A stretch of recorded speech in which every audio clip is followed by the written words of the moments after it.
Alright guys, how's everybody doing? P900 Cool Pics, how you doing? Sanningen, how you doing? Nice to see you guys. I'm just gonna share this out on Twitter. If you've got any way you can like share this out, then just do that and make sure to thumb up if you can. Just get this stuff out there.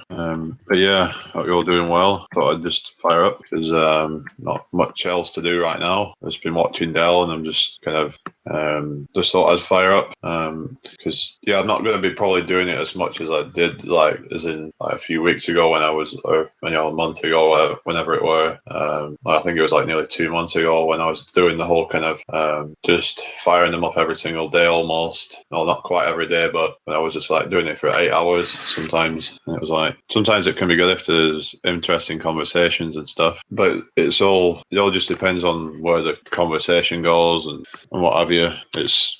I'm sharing this out, so I'll be with you guys right now. Okay, so we've got Horizontal, how you doing? Rain of Fire, how you doing? Cat's Eyes, how you doing? Sophia Pinto, how you doing? Alright, so what I'm going to do, I'm just going to put the link to I do have another channel, to anyone who doesn't know, but it's been kind of striked. So I can't stream live on there for now, but I still want to get people obviously subscribing to there because obviously I'll be going back there once the strike gets removed. So I just hope that I don't get any more strikes, and I'll just put the link to the channel so you can go subscribe to that. Reptilian, what are you talking about?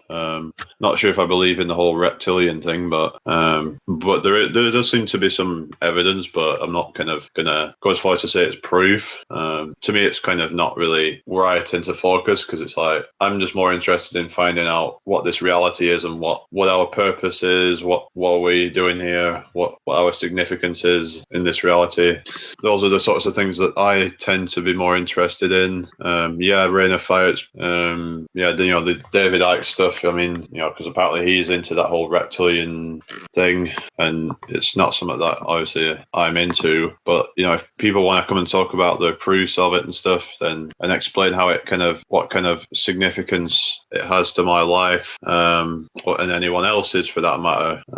But yeah, there's lots of interesting things that we can discuss on here. We can discuss pretty much anything. I mean, and I keep it open, so whatever people want to come and talk about, then they can talk about it. I'm not going to censor people just because they talk about something that I don't agree with. I say the gods from ancient cultures never went away, they went undercover. Quite possibly. We've got a question what our true history is. That's stuff that we should kind of look into maybe, because the thing is with history is that it can be easily fabricated. They can tell us that stuff happened that didn't happen, that it was a long time ago, because they can just change bits over time and it becomes a completely different story to what actually happened. And yeah, people should realize that just because someone says that about the Aristophanes thing 2,000 years ago plus, which was apparently a proof of the globe Earth. I mean, why are people thinking that they proved the globe 2,000 years ago because somebody put 2 sticks in the ground and they measured the shadows and thought, oh, that must be the globe? Doesn't make any sense. I think the whole kind of character was I think it was a made-up character, to be honest. That's where I'm at. Can't prove that, but the story of what happened even a few hundred years ago doesn't add up to me. I think they want us to think that people from ancient cultures and things like that were primitive, but they were probably the exact opposite, and that we're the ones that are in the dark ages. We think that we're in the age of enlightenment, but it's only now that people are starting to actually get out of the dark ages and actually start to realize what's going on. We know they invert everything. That anyone who's claims to be awake should know that they do invert things. If they tell us one thing, it's probably the opposite. Now, I'm not going to say it's definitely the opposite, but that tends to be a pattern. So if they say something's good for you, it's probably bad for you. If they say something's bad for you, it's probably good for you. If they say that the ancient cultures were primitive and the new cultures enlightened, it's probably the other way around. They were probably the enlightened ones and we're the primitive ones. Are you doing Authentic Intent? Good to see you. But yeah, I think people should just understand that because we know that the people in charge of this, I guess you could call it matrix hoax or system that they've obviously put in place, this kind of false reality. And people think that they're only lying about some things. Like, yeah, they are, lying about maybe about the 9/11, and they're lying about other things. But flat Earth is just kind of too far. It doesn't make sense. I mean, if they're going to lie about anything, it's about the reality that we live in. That's the ultimate thing they can really lie about, because they're hiding the whole reality from us. It's the biggest thing, and it really baffles me as to how people can say it doesn't matter and why would they lie. And I'm like, come on, guys! Like, they lie to keep us thinking that there's some random accident, and it's because that way they can get power, because they can have people fighting, because maybe they're fighting because they think that maybe there's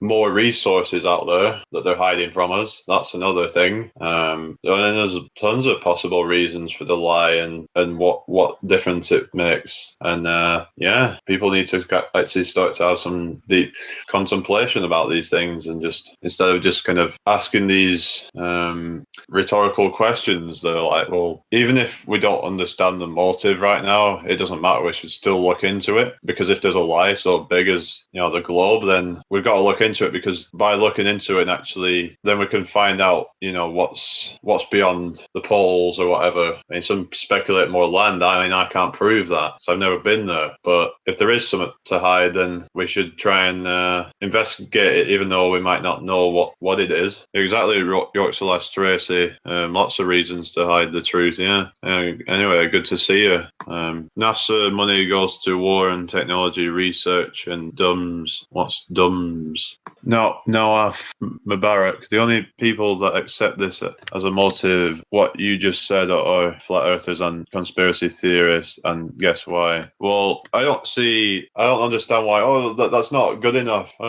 That's not good enough as a reason why. Well, we don't exactly know, but we're just kind of speculating. And it's like, well, if there is a lie, there is, they're telling us it's a ball, and it's turning out to be not, or at least they can't prove it to be a ball. So why are they telling us that they know it's a ball, because there seems to be a lot of evidence that seems to contradict that. And even though there may be, the Globers, they see there's evidence that obviously supports their claim, like the Soundly stuff, and I'm not going to reject that as just, fakery and stuff. We've got to look into it. We've got to think, well, how could that work on the flat Earth? And then you've also got to look at the flat Earth stuff and then think, well, how can that work on the globe Earth? And then you'd come to the conclusion that, and I know this might sound crazy, but what if the Earth doesn't even have a shape? And I've been thinking about this for quite a while, actually, that maybe it's not even got a shape, because when people do their observations, it keeps coming up with different results, and they can't, you can't get like the testable, measurable, repeatable as to what the shape of the Earth is, because there's all these variables and things, and maybe the shape is kind of not something that we can really know. And I think we should just kind of stop fighting with each other over who's got the best proof and stuff, when maybe it's just, I definitely don't see it as a planet. It's not a spinning ball. There might be parts of it that are curved, but definitely not the whole thing. But I don't know what shape the Earth is, because it's kind of, we can only see what's within our kind of field of view. But there seems to be a lot of evidence that goes against that. It's just, I've come to the realization that I can't prove it's flat, because we can't see the whole thing. And you've got, well, people say, well, what about the gyroscopes and things? But so they'll say, well, it's gravity and all that. So that's, that you get these kind of counter arguments and things. Like, I'm like, I guess, like, I don't know. I just hope people don't get the wrong end of the stick with what I'm trying to say. I'm not saying that I'm not on board with the flat Earth. I'm just saying that it's hard to really prove it, because we can only see, and even if people got really high up, you could only see a few hundred miles in each direction. That's just not, like the whole Earth.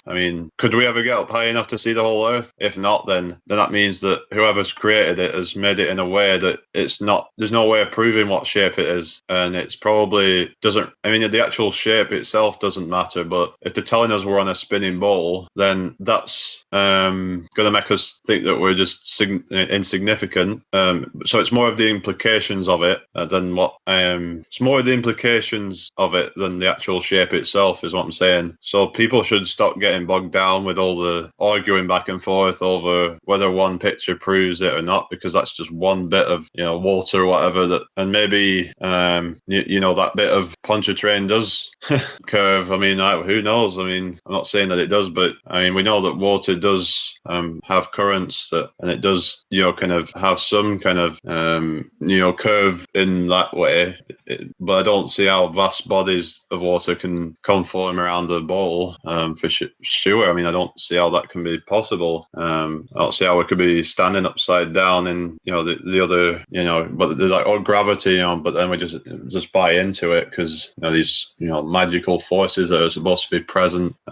We don't use our own discernment. But yeah, I mean, I just want to say, because people think that they've proven it to be flat. I'm saying that how do we truly know what it is entirely? Because we can only see some of it at once, only a little portion, unless we got really high up. Even from 20 miles up, whatever, you're seeing miles, and then it starts to blur out because of the atmosphere. It's just not really possible to see forever. But yeah. I mean, Ranty Rant's pictures actually show that there is no curve from where he were to Blackpool. Not to Blackpool from Barrow in Furness. And this was to the Mirror Ball. Apparently, it was 19 miles, and apparently at the top it was only like 45 feet off the sea level. So that's really close to the sea level. And apparently, the whole thing should have been below about 152 feet of curve, even on the Metabunk calculator. So, and you get these bullies that say, "Oh, look, you can't see the whole of the Toronto skyline." So maybe it's to do with whether you're doing it at day or night. I don't know, because you do get different results because of the humidity and all that. How are you doing, Dog Boy Malone?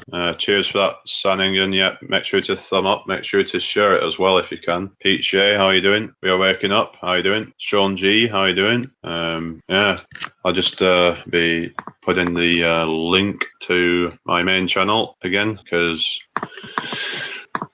some of you might be new. I just want to make sure people are subscribed to that as well. Just make sure that you make sure to subscribe to that one as well, because I will be putting streams out on there again once the strike's been removed. But apart from that, I'll probably put videos on there. So if people want to go subscribe to that, then do that.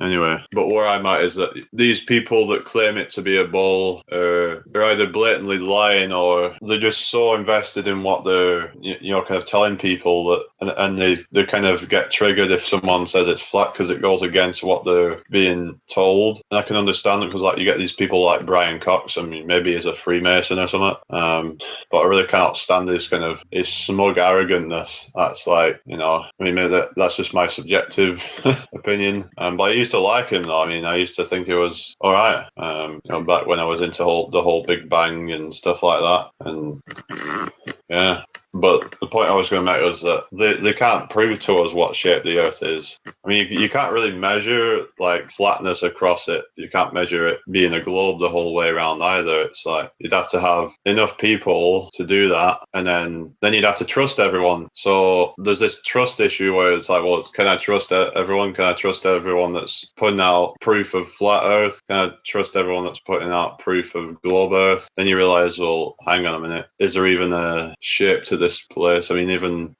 Tesla said that it was, didn't have a defined shape to it. I mean, maybe some might say, well, yeah, you took it out of context, but I mean, I don't know if he actually said that or not. It's just there's like a quote from him. Maybe it's been misquoted. I don't know.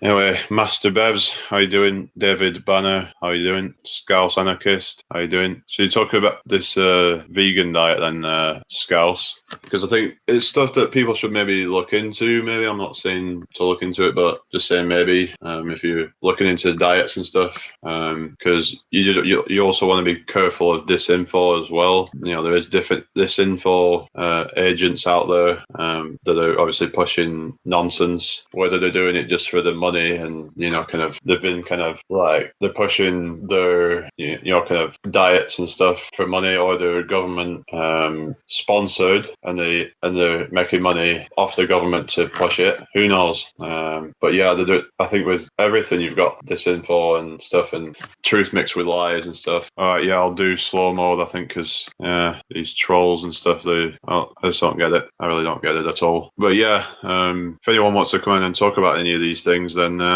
cool. Because I like to learn how to be more healthy and all these things. And I think it's good information for everyone else as well. People want to come on and obviously talk about these things. It's just sharing of knowledge, isn't it? Right, so yeah, I'm putting it on slow mode. I'll put it to 6 seconds. I'll just give people enough time to ban any of the trolls. I don't want it to be too slow because people don't probably like that if it's too slow. Because some of them have it on like 30 seconds, and it's but I do it. Someone said I should just do it for 6 seconds. 6.66 seconds, yeah. To come and join me, let me know. I'll give people a chance to come and join me because we've got like 39 in watching right now. So if anyone wants to come on, then now's your chance. Be good to have a chat with somebody if they want to come and talk about any of the topics. So San, what diet do you recommend then? Because we're talking with Scouse or something. Doug boy, you want to come on? I'll send a link out if you want to come and join me. Just bear with me if you can do. Hang on, I can probably send it to your private messages. If Flamavora raw food, but a lot of people are doing that. Some are eating raw meat, which is quite a strange one. Raw meat, and they just butcher the animal and then eat the meat raw. Don't cook it or anything, just eat it raw. Seems pretty disgusting to me, but I don't know. But when you're saying raw food, I don't exactly know what you're on about. Alright, yeah, see you later, Yorkshire lass. YouTube, how you doing? Raw meat will make you sick. I don't know, I mean, apparently this Verage guy had it, and he's been doing it for a while, and apparently he had this bad experience where he almost died or something. I don't know if that's true, but he claimed that he got really ill off it or something. I'm like, maybe that should be a sign, just saying. Yeah, I'll be sending you the link to private messages. So if it doesn't show up, just check spam just to make sure that you got it. Because I know they're trying to mess with people. And so that's sent. And anyone else that wants to come and join, let me know. And I can YouTube. It does cut out having to eat a pile of veg to get the nutrients. Meat is packed with nutrients. It's a lie to say it isn't. Certain meats are worse than others. The worst has to be kebab meat. Yeah, that's probably pretty bad for you. Raw onion is nice, says David Banner. Well, I never tried that, I don't think. Actually, yeah, if you have it in salad, I suppose. Yeah, I'll probably eat it quite a bit, actually. It's quite nice, yeah. Everything alive has all the nutrients. It's just a question of what each species it is made to digest. Mert man, how you doing? The Chinese say if it moves, it's food. But yeah, they do it. Yeah, they obviously like their meat and stuff, don't they? I mean, I'll eat meat. It's just I don't, crave it or anything. I mean, I'm thinking right now, what would I rather eat? Like a piece of steak or a nice juicy fruit, that's got lots of goodness in it and stuff, and it just tastes better to me. And they trick you into thinking it tastes good, all this meat stuff. It's actually, they put all this flavorings and stuff in it. It's just a trap. They put all these MSGs in and stuff, all these additives and what have you, to trick people into thinking it's good food. It's actually just literally cancer, because it's literally rotten. Sleeping Warrior, how you doing? Well, anyway, just waiting for Dog Boy Malone to join me. And anyone else that wants to join, then let me know. Rain of Fire, don't fancy eating bugs. No, me neither. But some people love it. Some people, I guess, maybe have to if they're in like a desert situation. They have to eat the bugs and stuff they can find, or they're in a woodlands that are kind of on a place that they're miles from any kind of salvation. Then you'd have to just eat what you can find. Maybe unless there's stuff that they're not telling us that you can just live off of things that we don't even think that or even edible. And there's so many things that we're not told about that are actually important, and we're told about things that are just not important, and either that or they're just wrong, deliberately, kind of wrong. How are you doing, Dave Hinkle? P900 cool pics. No carbs, don't feel bloated. I suppose like carbs, they make you feel fuller, but I think we're kind of tricked into thinking that just because we don't feel full, that means that we're empty, and that might not be the case. Is it when people have a rumbling stomach, it doesn't mean that they need to eat. It just means that you're like there's the gases in it, and the food that you've been eating are kind of passing through. So it's not a sign of hunger necessarily. You're probably still a couple of hours from hunger at that point. I don't know. Trying. All right, cool. Well, hope you can get in. Yeah. Shit moving in your intestine. Yeah, that's what it is. It's when it goes through your stomach, then it kind of apparently, because I remember seeing this thing. It might have been something on the TV or something. I can't remember. But I remember they were saying that if you don't eat much, you could live longer, because your body's not having to work as hard to digest food and stuff. So yeah, that's what they were saying, that at one time people just didn't eat much and they would just kind of live longer because the body weren't having to work so hard to digest food. Kind of makes sense. And you hear about these breatharians and stuff. I'm not sure if it's 100% true. I don't think you could probably live without eating anything at all. Don't know how strict they are, but I mean, Dave Murphy talks about how he doesn't need to eat a lot, and he can go for days and days without eating a single thing. And he says he actually feels like he has more energy by doing that, which is kind of the opposite of what we think, because we think that we're putting this stuff in, it's going to give us energy, but does it really though? It actually makes us kind of sluggish. It makes us fatigue. I mean, sometimes I can't help but eat loads because it's just there. Food's there. It's going in. But as long as I'm not in a situation where there's lots of food available, then I don't feel the need to go out and get it. It's just I don't see the point unless I'm really bored and there's nothing else to do. But I think that sometimes people just do it because they're bored. I mean, that's crazy, isn't it? You're supposed to eat when you're hungry, not when you're bored. Sophia Pinto, I was getting all sorts of health issues from drinking milk. Some say raw milk is better. I'm not sure if that's true, but I've heard that milk, what they say about milk, it's actually the opposite of the case. Is the case, because apparently they say that obviously that milk is good for the bones because it the calcium and all that it gives you, but apparently what actually happens is it actually deprives your bones of the strength, because apparently it has to take it away from the bones in order to take the stuff out of the bones to kind of because apparently the milk would not be able to you wouldn't be able to survive for very long apparently with the milk inside you. I'm not sure if that's true or not, but it's just what I've heard. Yeah. Sophia Pinto, yes, I've read stuff too. It actually drains all our calcium out. We've been lied to, still being lied to. Like I said, they flip everything. So if they tell you that the milk gives you strong bones and it gives you calcium, then it's probably the opposite. Because apparently the top 5 countries, the worst, osteoporosis was in the exact same order as the top 5 countries with, highest drinking milk. So it's not really something you can ignore. How is it just such a coincidence? I mean, can't be. There's got to be a link. To me, this stuff is probably, as important as the flat earth stuff, because it's about our well-being, isn't it? It's about, we put stuff in outside us, it makes us physically, if it's not good for you, it's going to make you physically bad, physically poor, and it's going to make you mentally, lower your IQ or just, stop it from going up. Even if it doesn't stop it, I mean, even if it doesn't lower your IQ, it's probably not going to help it. It's probably just going to keep it at that, 100 or whatever it is. I mean, that's usually, apparently the average. All right, see you, YouTube. Maggie M, how are you doing? So you're saying you'd rather drink peas than cow's milk? Well, that's actually a good point.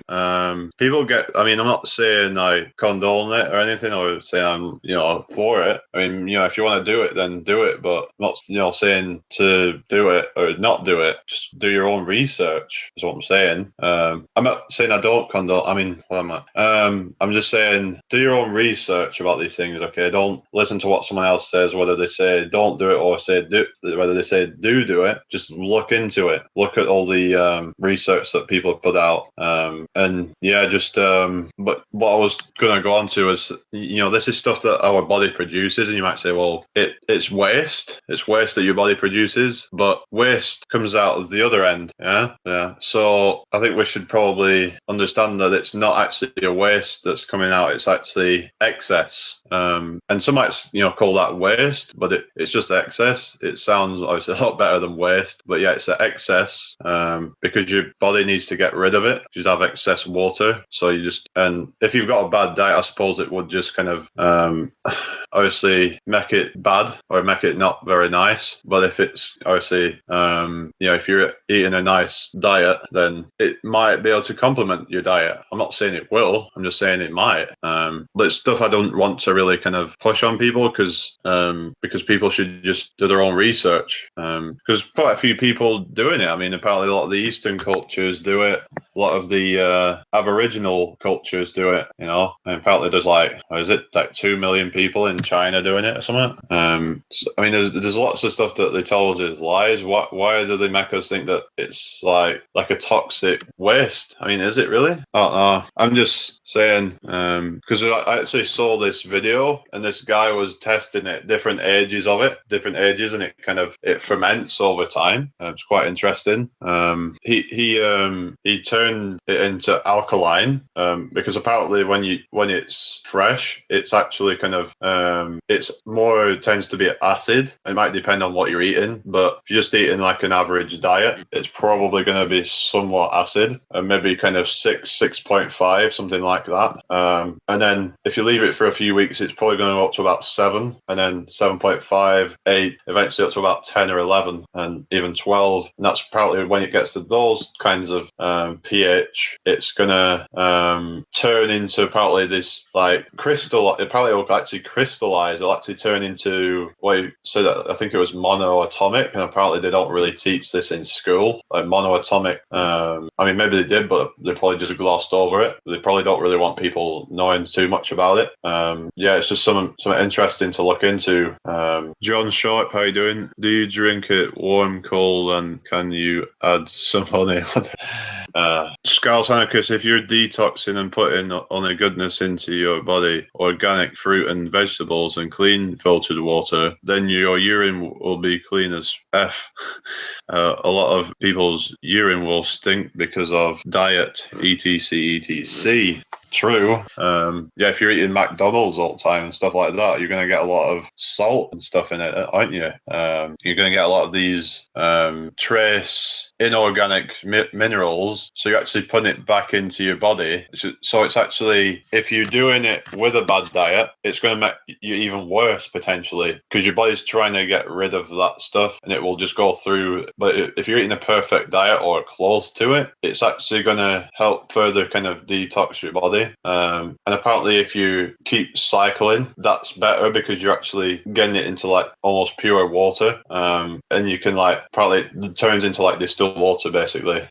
With obviously, you get your your sort of, I'm not saying, like I said, I'm not saying do this, okay? I'm not pushing it on anyone. You get these people that are, they push stuff on people. I'm saying look into it for yourself. I think when I first talked about it, and I was just kind of bringing it up just because it was something I was looking into. And I think at the time Billy Sunday was on the panel, and there was some other people, and some of them were probably laughing about it and stuff. And then Billy Sunday was saying, I looked into it for a while, and because I just wanted to kind of look into it and make sure that, just to see if there is any, actual truth to it. Because you can't just laugh at something and just dismiss it without actually looking into it. But yeah, there's lots of other stuff I can talk about as well. So I think we'll move on. So what else is there? Anyway, so yeah, again, I'll ask if anyone wants to come on. Because if you've not come on before, then I can send it probably to your about page, to your private messages. Or I could send an email if you could provide an address. AJC1844, how you doing? Coyce, how you doing? Look at Andrew Norton Webber if you want to learn about urine therapy. I'd have to go check that guy out. I mean, I've looked into, obviously, Dave Murphy, what he was talking about, and some other people have seen their videos on it. Well, apparently, what was it? Dave Murphy was supposed to be going on morning TV or something to talk about urine therapy, and apparently they backed out or something. So they probably just thought, "Oh shit, we can't have him on talking about this." But at least he got onto Macedonian TV to talk about flat Earth. That was some good stuff. But just wondering how he managed to get on TV, because you'd thought that they wouldn't have even touched him with a barge pole. You know, I mean, you thought they wouldn't have even let him on. Urine therapy, or is they taking the piss? Well, yeah, I'm probably going to get off that subject. But if there's anything you wanted to kind of bring up, anyone in chat like that you've been looking into, anything interesting, then let me know. Doesn't look like Dog Boy Malone's going to make it in tonight. Too bad. Anyone affected by the Mandela? Main one for me would probably be the Kit Kat. It being like a dash and it's not anymore. I'm not sure if that really was perception of what it should have been. I don't know. There's probably a few other ones but there's some aren't really my direct experience. Probably because a lot of the people that are into the Mandela are in their 30s, 40s, 50s, and 60s. So they've had a lot more experience with some of these old logos and names and, these kind of things in films and stuff like that. Quotes from films, or as you say in America, movies. But I can't really prove it or disprove it, the Mandela effect. It's kind of a hard one. What are anyone in chat, what are your thoughts on God / the creator? Because I'm still unsure on that thing, really. Because people act like, there's like they know who it is and what it is, but I just don't know myself. I will admit that we're not an accident, but apart from that, I don't know what created us. Yeah, I've heard that as well. That could be a possibility. That could be creators.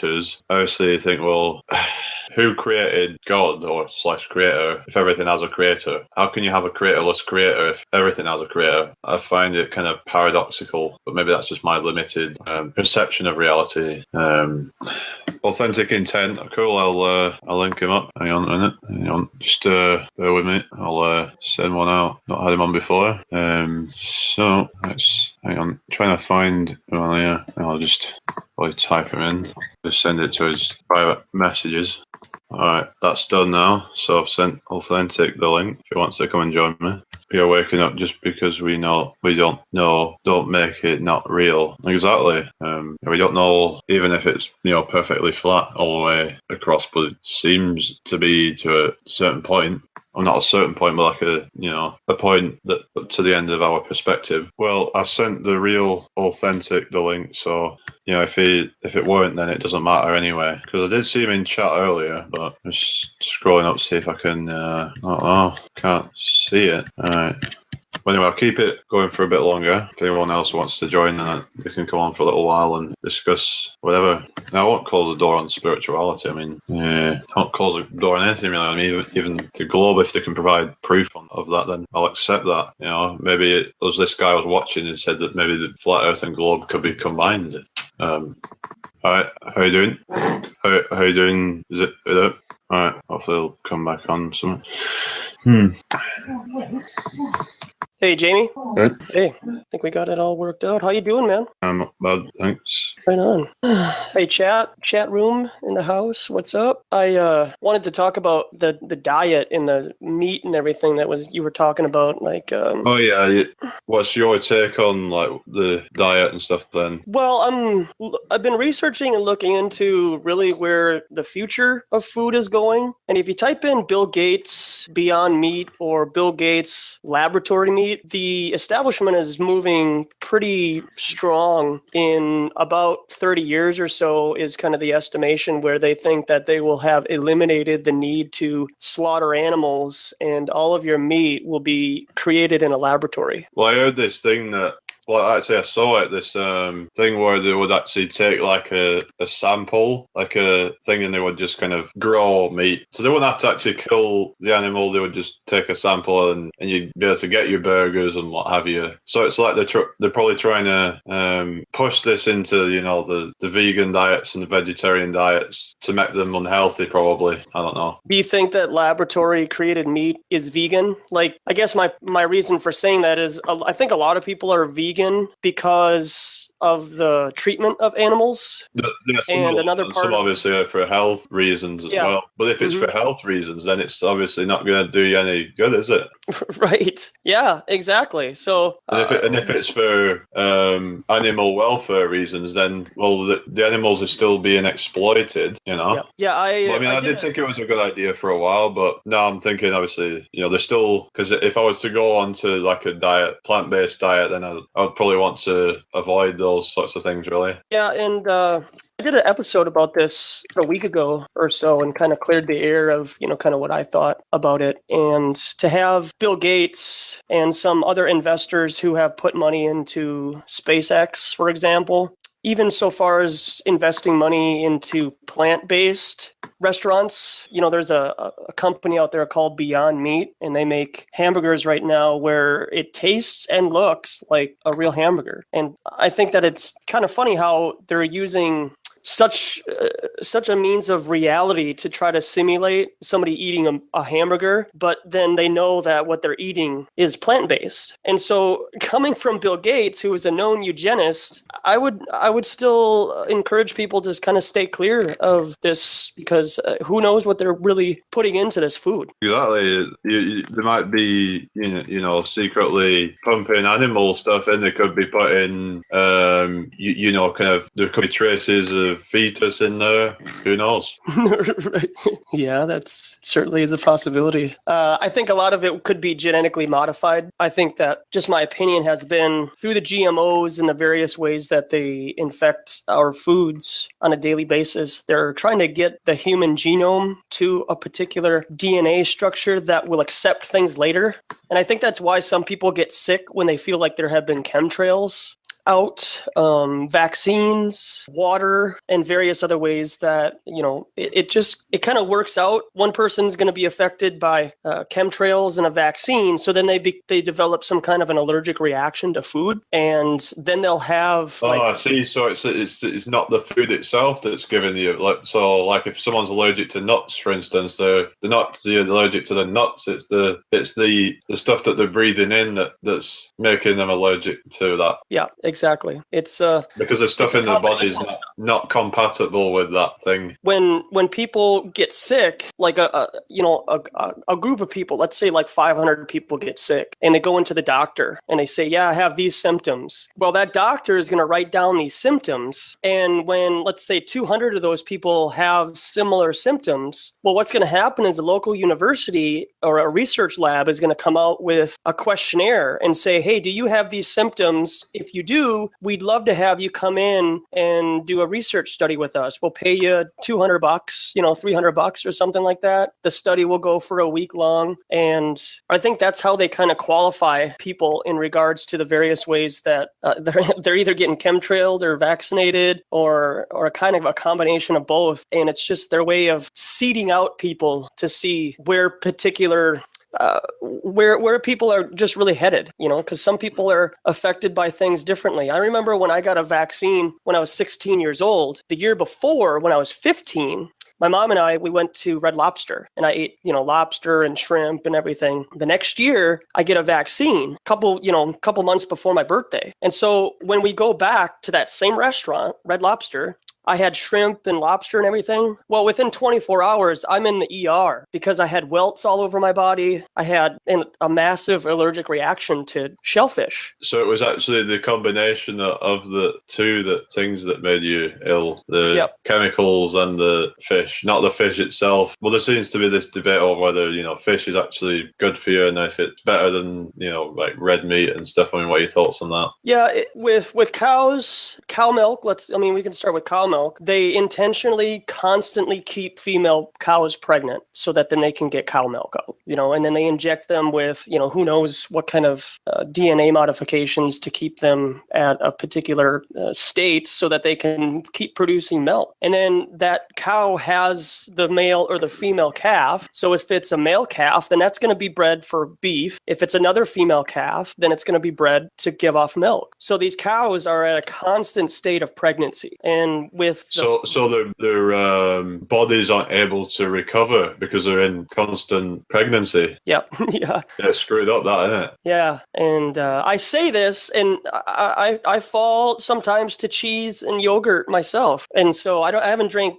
dairy milk in a number of years, but with like yogurt so do you or drink cheese. Milk substitutes? Yeah, I drink almond milk. Is that so? Some say that it's good for you, some say that it's not. I drink a brand called Califia. It's really one of the few brands that doesn't have this ingredient called carrageenan, which is a known cancer ingredient. Who knows what else they add into it, but I suppose if you get in your like plant-based milks from a shop, then it's probably still going to be as bad for you as the dairy stuff. It's still coming from retail. Yeah, so they probably pump stuff into it that are inorganic, and you just got to be aware of that, haven't you, really? Yeah, you really have to be a conscious shopper nowadays. You got to read the back of the labels. You got to look at how a lot of these products are made. Some of them are blatant and say that this contains, this was created through genetically modified means. And yeah, that's it, isn't it? I mean, unless you could actually just do it yourself, but I mean, unless you've got like almonds growing, which is right. better, then you can't actually create your own. We probably don't really need it anyway. It's just because people are still having a hard time, not having milk because they like their teas or they like their cereal or whatever, and they have to put some kind of substitute on it. Yep. It's really just being a conscious shopper. And I saw Maggie M says hemp milk, rice milk. Scouse says coconut milk. I haven't been able to get into coconut milk. It's got a particular flavor to it that for me is hard to... I'll drink it. Coconut milk is really good for you. Well, probably coconut water is better for you, but I can't stand that stuff. Yeah, it is an acquired taste for sure. It's got a lot of benefits, but it's one of those things where you kind of plug your nose and chug it. Like if you're in like a tropical, like beach or something, and you just like split open a coconut and you just like drink it straight from the coconut. It's probably a lot nicer to do it that way. Of course. If only, right? If only we had that opportunity. Yeah. And I have never tried hemp milk. I'd love to, if you guys got a link for hemp milk, I've heard of that. I've also heard of Kefa milk or whatever, Keef milk, Kefir. Yeah, Keifer milk, but that's still a byproduct of milk. Goldfish Brain says breast milk. Well, I mean, how far away is breast milk from drinking your own urine? Exactly. But I was talking about that. I know it's like quite a crazy topic, isn't it? That urine therapy thing. Yeah, and I've extended an open invitation to allegedly Dave. He is very adamant that after a 15-minute conversation, you'll be drinking your own urine the next day. So I'd love to hear how we'd be able to sell that at my front door. His like videos on it then or something? Yeah, I have. Yep, I've looked into some of the information that he has in regards to it, and I wouldn't be able to feel confident. Then? Well, I wouldn't say I'm not buying into it. I'm saying that you would have to have a particular diet. Kind of thing that kind of gives you the confidence to do it. Yeah, I would have to really see, kind of I would have to change my diet first. I still struggle with eating meat. I eat udon noodles, spicy mix of sauce and chicken, or rice. I typically, since being in Southeast Asia, I've definitely moved towards an Asian type of cuisine myself. But I still do struggle with eating chicken here and there, and fajita beef mixed in with red and green peppers and stuff. So for me to actually commit to a urine diet, yeah, because you would have to probably eat like a perfect diet almost. Like you just have to hardly ever eat anything that's kind of, because like I was saying, if you're doing putting toxic stuff inside you, it's going to come out, and it's just going to make things worse because you're going to be putting that stale toxic stuff inside you. Mm-hmm. Yeah, exactly.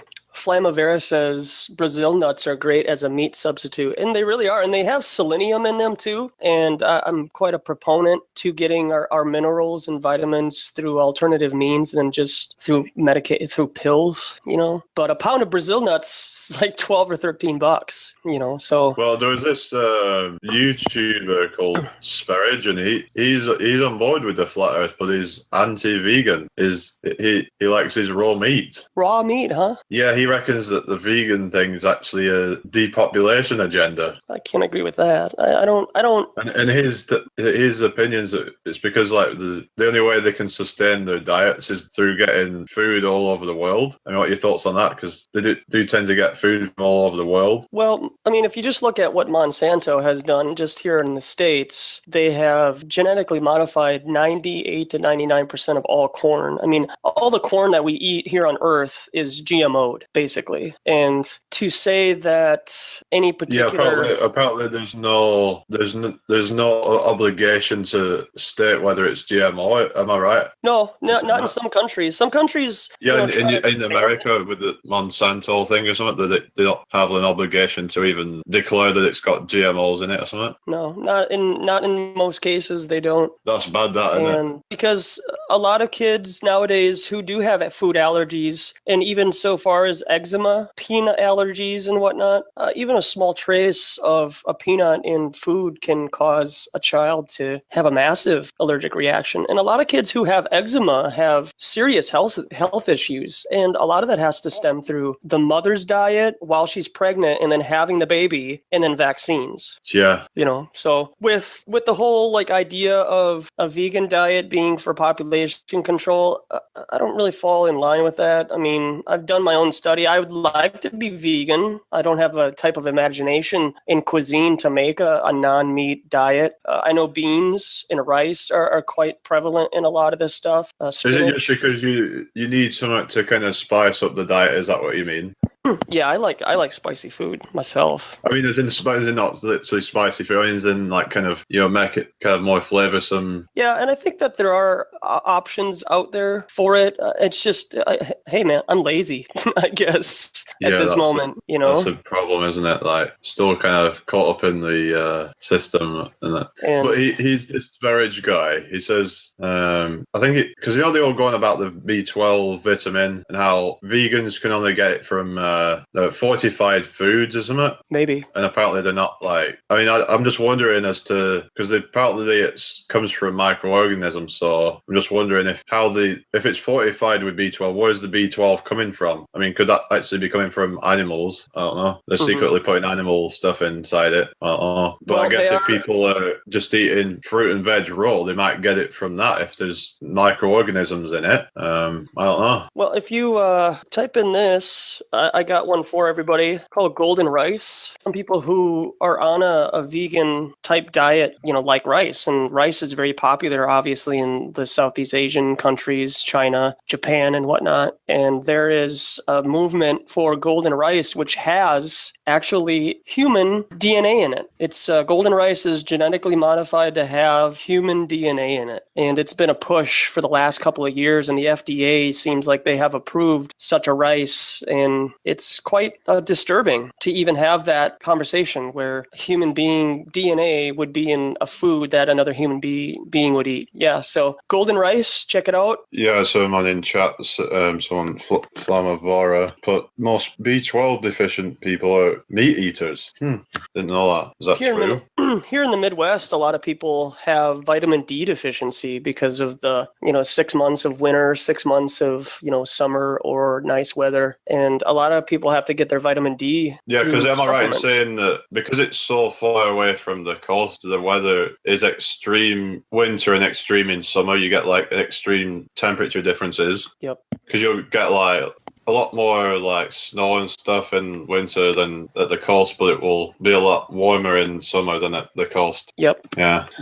So yeah, that's obviously if there's not enough sun, then maybe we're supposed to move to where there's more sun and that. Yeah, which is probably why we've developed cities in particular places, and we've just gotten used to the weather, and we're kind of being herded, if you will, to certain parts of countries. So some people have all the sun in the world, but they have their own problems. And then here in the Midwest of America, we have vitamin D deficiency, but then we're better off. If Texas has 1 inch of snow, the entire country is going to shut down. Anybody in the South has 1 inch of because they're not prepared for it. Right. And here you expect there to be loads of snow up where you live. So yeah, if we had 2 feet of snow in a 24-hour period here in the Midwest on a weekend, everybody would be going back to school on Monday. Yeah, because you get all the gritters and stuff out immediately. Yeah. Yeah. Flamavera says golden rice was supposed to cover the vitamin A deficiency for very poor people, but it doesn't do it. And in addition to that, Monsanto or other companies that sell seeds to third world countries have terminator seeds. And terminator seeds, what happens with those are they're planted for 1 season. You harvest that, but then any seeds that you have from that yield terminates itself. So you can't replant those seeds. You have to rebuy those seeds. And all those seeds are GMO anyways. You can't, if a seed can't pollinate itself, clearly there's a problem with that. That's a GMO type seed. And I think that just the overall goal with GMOs and how they're using that as a means to proliferate, we can help feed the poor, and GMOs are good. It's really to change the human genome, I think. It's kind of like terraforming. I really think that they're terraforming people right now and kind of weeding out the weak, if you will, and really infecting people with stuff that isn't natural. Yeah, we certainly wouldn't put it past them to do any of this stuff. Now we're, on board with this flat earth stuff. Mm-hmm. Yeah, which is good. It's good to have a community of which that we're part of in flat Earth. We're still not going to agree on some other stuff, but in terms of like diet, a lot of flat earthers can agree that there is something seriously wrong with the food that is being produced by the establishment and kind of being, quote, we have no other options, which is why I think the whole organic and non-organic movement is controlled opposition, in my opinion. It's really just, why do you have to spend almost twice as much to get something that they consider non-GMO and hasn't been sprayed by chemicals? But then when you take that food home, you take apple home, right? And let's say that you get a bowl and you boil some water, and then you put that water in a bowl, and then you put the apple inside of it, so it's covering half of the hemisphere, if you will, and you leave it in there for like 5 seconds, and then you take it out, wipe it with the towel. You'll see that it's still sprayed with some kind of a wax that they say is okay for human consumption, but it's still sprayed with something.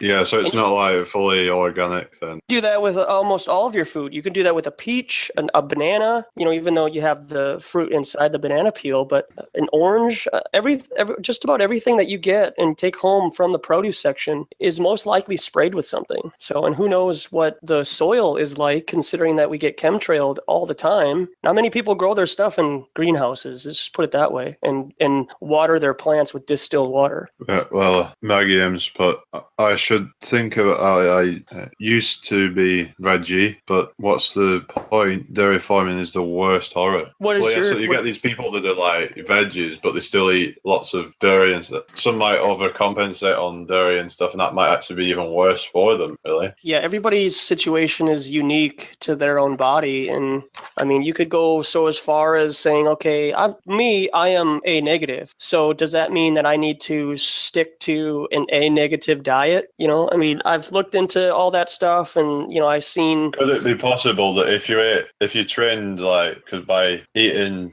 stuff that isn't meant for that, like blood type, or things that are just not quite meant for it, that you would eventually start to train your blood to become a different type. I know that sounds crazy, but yeah, that's what I've heard. I've heard that some people have gone from negative to positive and vice versa. I don't know how that works. Because you are what you eat, so you'd think you'd be able to actually, change, I'm not saying, fully change your DNA and stuff, but maybe into some way, some degree. Yeah, and I guess for me, kind of one of the things that just brought me onto the panel is just to voice my opinion about laboratory meat. And I really think that that's where we are headed, is towards because they're gonna propagate it as, hey, we're not slaughtering animals anymore. You can go on YouTube and you can see the various meat farms of how they, give you your hamburger meat on your store shelf. But a lot of people don't want to see the process of that. And these companies are massively slaughtering cows and pigs and whatnot on a scale that it's a Holocaust, really. And the way that they do it is in a means of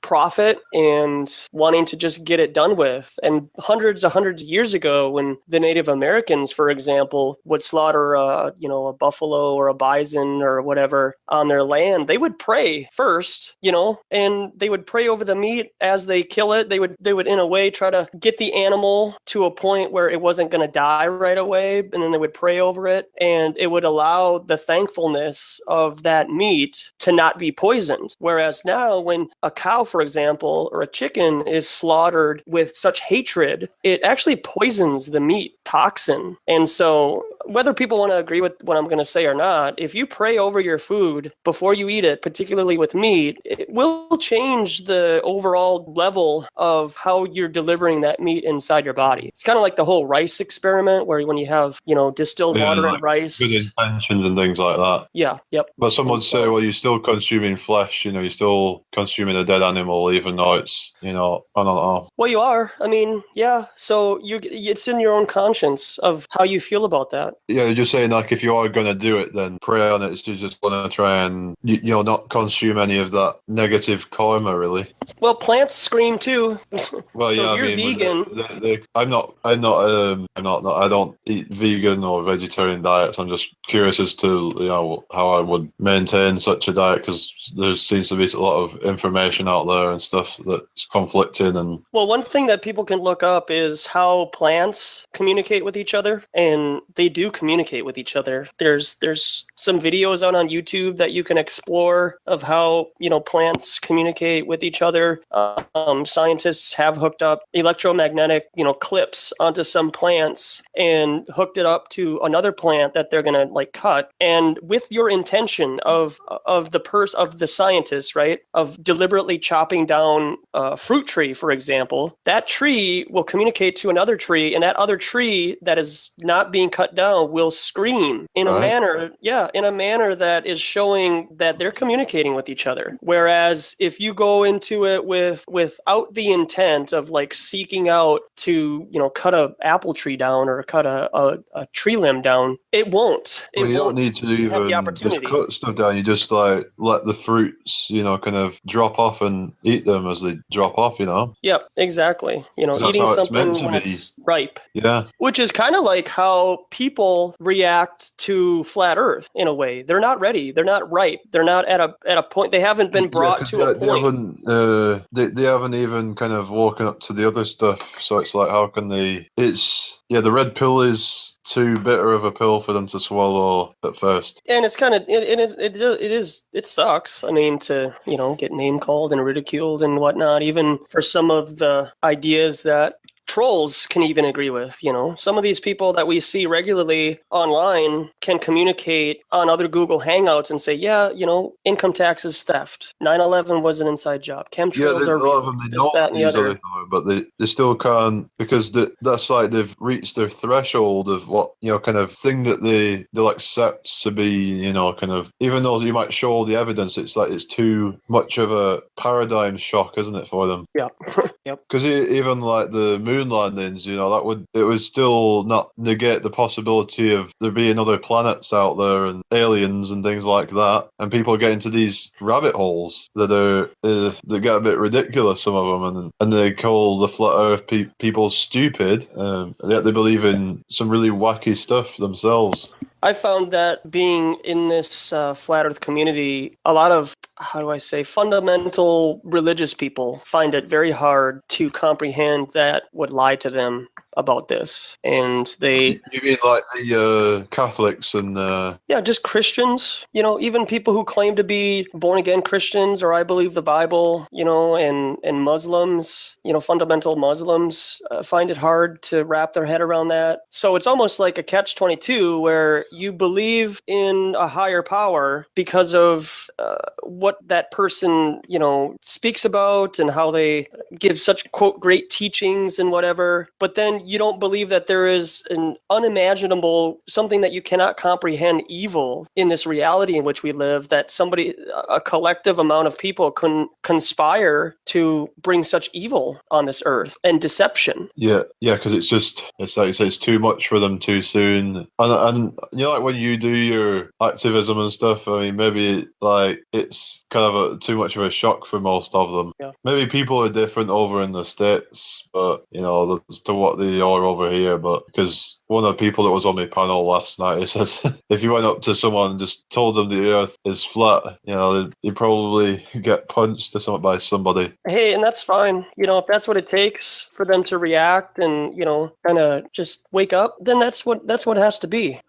P. Mars says, "Why did you block me on Facebook?" Because you're a wannabe Minnesotan. That's why. And if you just continue to present that idea out there into the quote ether, the 100 monkey syndrome, if you will, and So for me, you believe in that 100 monkey syndrome thing? Yeah, I think that if a person comes up with a really cool idea, just even in their own thoughts, writes the idea down, kind of like a patent or an idea that they want to kind of present and make things better for people, it's said that within like a month of that person like writing down and committing to that idea and like believing that it's a really good idea, 7 to 10 people in that area, maybe even the country, will have that same kind of idea. But it's really all about, you can have an idea all day, but until you commit to it and then follow through with trying to, go out and present it to people, that's the difference. Flat Earth, it'll have to get to a point where, like so many percent of people, and it's like, there's that many people that now believe in it that everyone else who denies it is just kind of, just kind of denying reality at that point, because there's just like getting a ridiculous amount of people who believe in it now. It's like everyone knows somebody that believes in it, and that's where we have to get to in a way, because once it gets to that point, I think then everyone else has to start looking into it, and it's going to probably be like exponential. Yeah, it's almost like cancer in a way. Everybody knows somebody who has cancer, right? But if you were to present that person who has cancer with a natural means of how to take care of themselves that's not mainstream, they would feel uncomfortable. They would look at you and say, how dare you, like, are you trying to kill me? And it's almost a kind of a, I don't want to say, well, I guess for lack of a better term, it's almost a proven fact. People appeal to numbers, don't they? That's what it is. So because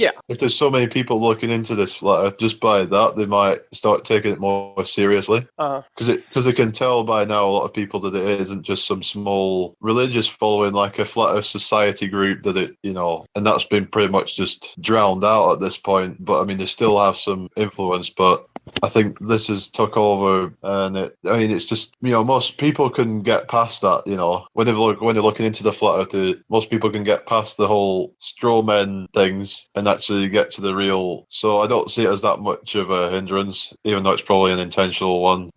But yeah, I think it's just about getting numbers up, because if more people start talking about it, then the mainstream has to kind of talk about it a bit more seriously. And we know it's all controlled, but they're going to have to. And when it gets to that point, we have to worry then, because why are they talking about it? Yeah, it is funny how people who would be considered trolls in this community, or the same, some like 10 people, they're always making their appearance so that to discredit the information and allowing people to really make their own decisions on what it is really going on. And, you can go so as far as they're paid agents sense, but I think a lot of these people they can't wrap their head around the idea that we've been lied to. Well, the question is, why would some of these people be in it for so long and just, why would they be in the flat Earth for so long and continue to try and discredit it, even though they know that their attempts to is futile? I don't know. I'm just even for some of these people to have been former flat earthers and then switch and then like get traded to the other team and proliferate. Yeah, it's weird that it's not really something that happens a lot, but it does happen that, I was tricked into it, but then they start ridiculing people for believing in flat Earth, even though they admit that they believed in it themselves. So, I mean, whatever. Right. Well, and some of their pride goes so as far as to say they know, half of what I know in regards to what we're being lied to about. And that's the thing, is you don't know what I know. Some of these people only see what I talk about here and through my videos, but you don't know like what I'm researching, and you don't have the balls to go out into public and to talk to people about this stuff, about these lies. It's like you're withholding the information that you claim that you do have. And I see a problem with that. If you have all this knowledge about what we're being lied about, then take it to the streets and share it with people on a personal level. But they won't, because that's not how they are allowed to go about their business. They're afraid. They really don't know what they think that they know. And I don't talk to a lot of these people because I lose a lot of respect for them for coming onto panels. Closet because of that. They don't, probably show their face or even, have their voice heard. They just kind of put videos out with, maybe some proofs or whatever, and they just kind of. Some of these people, we don't know their names, right? So a lot of these people are anonymous. They're just kind of, they're incognito, aren't they? They don't want anyone else to know. They're just kind of doing it privately, and not privately because they're putting it out. Some of them putting it out publicly, but they're not having their name revealed, right, like that, because they don't want. It's probably too much. They might have a business or whatever, and they don't want that information to come out to their, like their clients and what have you, that they believe that the Earth is flat and all that, and they'd lose all their customers and things. It's just crazy, isn't it? Well, and I've lost a lot of respect, for these people who say, well, why won't you talk to me? Why did you block me here or there? Well, because you go into other chat rooms and you post child pornography. You snipe people while you snipe people on their own channel, and you want attention. And whether that's a ruse between the two of you who are running the channel, or that's your own personal agenda to interrupt somebody's live stream, I don't know. But to openly dialogue with each other on other live chat rooms that I have gone into, you snipe these channels. And I have plenty of evidence of these people openly admitting what they do, and they're boastful about it. And then unfortunately other channels give them a platform to talk about this stuff, and I lose some respect for those channels too. And that's fine. Some of the flat Earth channels that are kind of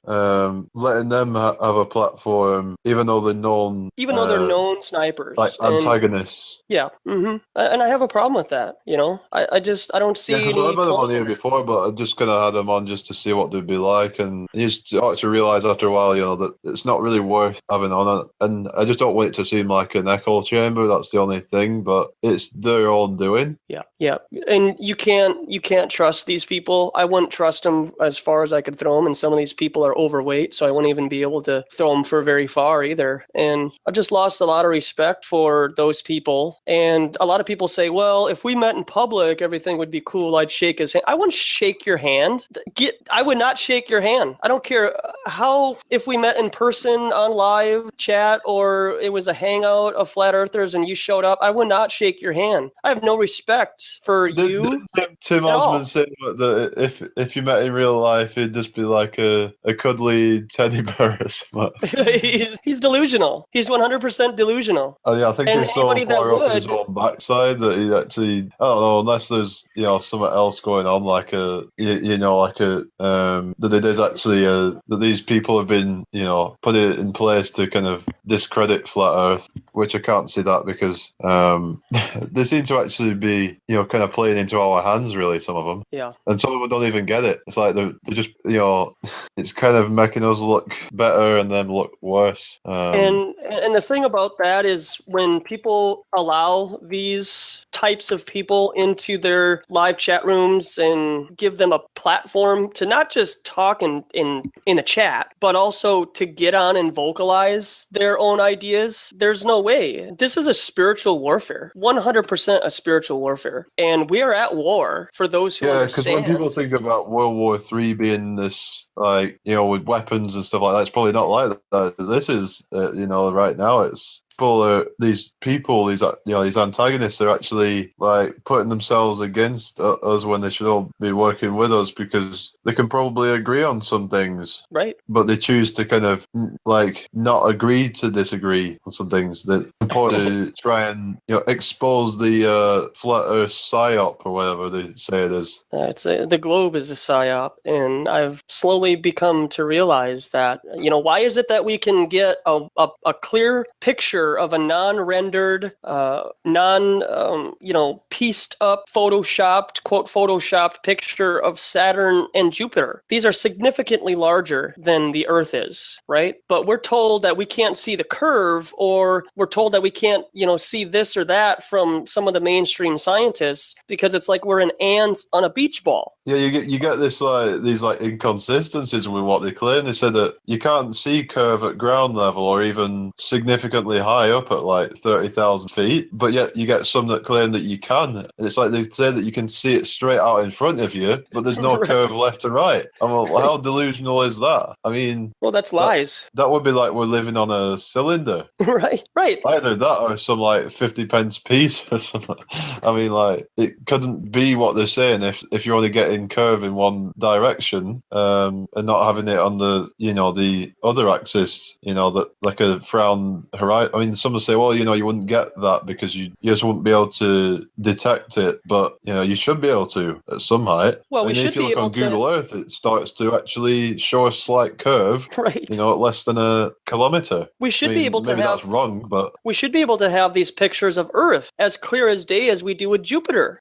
So these pictures, they haven't claimed that the pictures of Jupiter, which is, quote, the largest planet in our solar system, they haven't said that those are rendered. Those are actual, quote, photos of Jupiter. And whatever the hell is taking a picture of Cassini when it's near Saturn, did they send another satellite to take a picture of Cassini and Saturn? I mean, people just don't put this together. But when we have these, quote, satellites leaving our Earth orbit, passing the moon, if the last thing that I do, if I was married or I had a girlfriend or something and I was going to go overseas and she just wasn't able to come with me, I would take the best picture of her. So I have something to remind myself of who she is. And obviously we'd still talk on Skype and stuff when I'm gone, but just a really good picture before I leave. And it wouldn't be rendered or CGI'd or anything. It would be a real photograph. So why is it that they can't do the same thing of our home when we're leaving? That would be the thing I would do every time I left Earth's orbit with these satellites, is turn it around, take a good solid picture of Earth, and make sure that the moon and the Earth's ratios line up with each other. Yeah, because that's what people do when they go up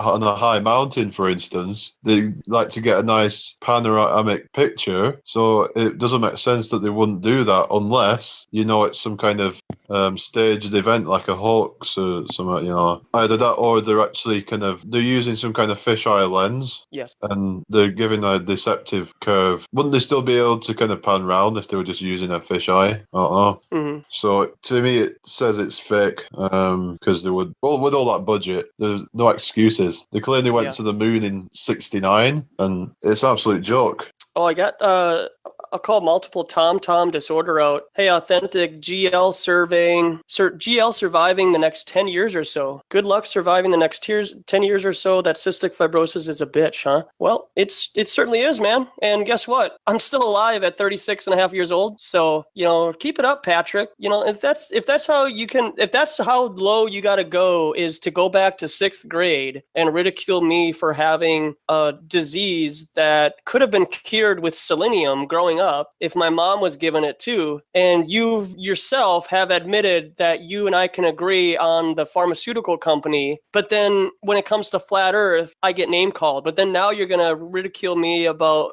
my disease. That's as low as these people are going to get. These people understand that there is a spiritual battle, and you think that ridiculing me for not only my CF but also my CF activism and bringing the Cystic Fibrosis Foundation into account of how they're lying to people like me, and it going as far as the Cancer Society and everything else that we're being told we're waiting for a cure. We need to raise this money. Every February, I think, or later this year, the NFL has a cancer month, for crying out loud, and everybody wears pink. So yeah, go ahead, man. I mean, that's cool. If that's where you need to go, I just hope that you get your house in order when you die and you'll meet our maker. So good luck with that.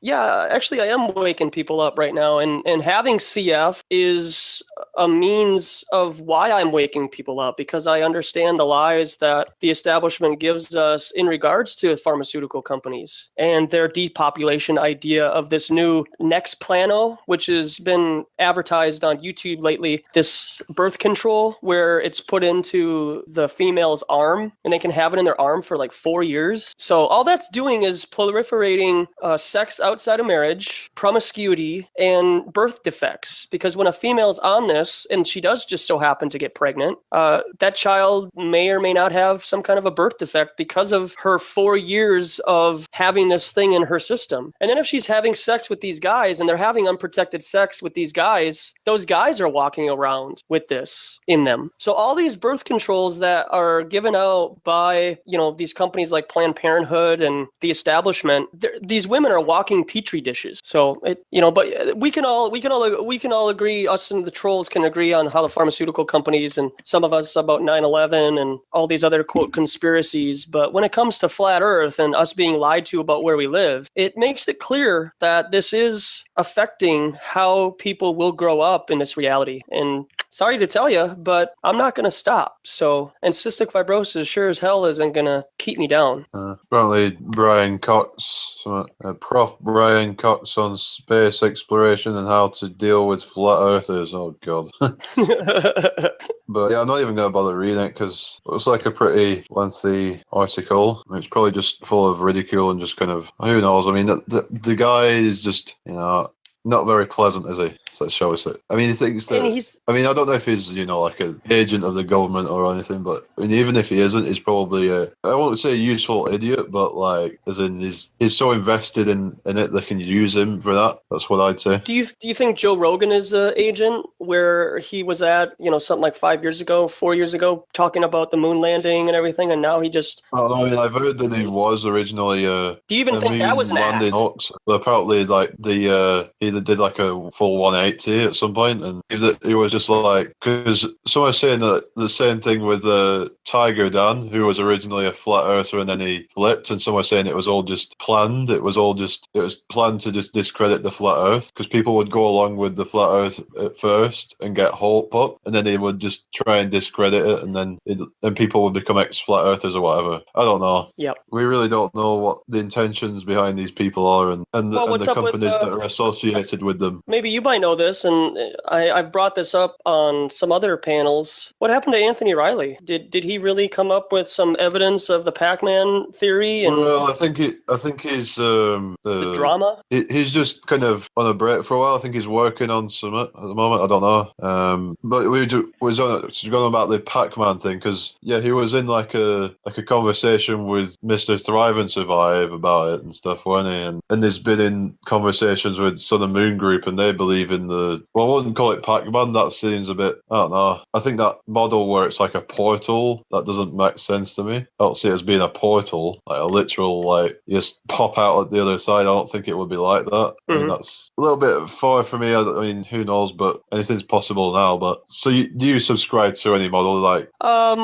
Really what I do is I present options for people, and the AE pizza model, if you will, is probably more along the lines of how I can help people who are ignorant to the idea of flat Earth and the water falling off the edge kind of BS that we've been taught as we were growing up. And I've said this. Yeah, because of the the flat Earth society model is to kind of perpetuate that kind of straw man argument, and so when you show them the pizza dish model, then they're going to automatically get that kind of assumption that it's, because I talked to someone about it, and it's like, well, if it's flat, there has to be an edge, and I can kind of see that logic because everything that's flat in this world has an edge to it. But does that mean the world itself has an edge? I mean, the world, as far as we can tell, is everything. That maybe that's what the truth is, that this is all there is. There might not be outer space. It might just be this kind of like contained environment that we're in, and that's all that exists. And I get that a lot. Why don't you just go to the edge and take a picture? Well,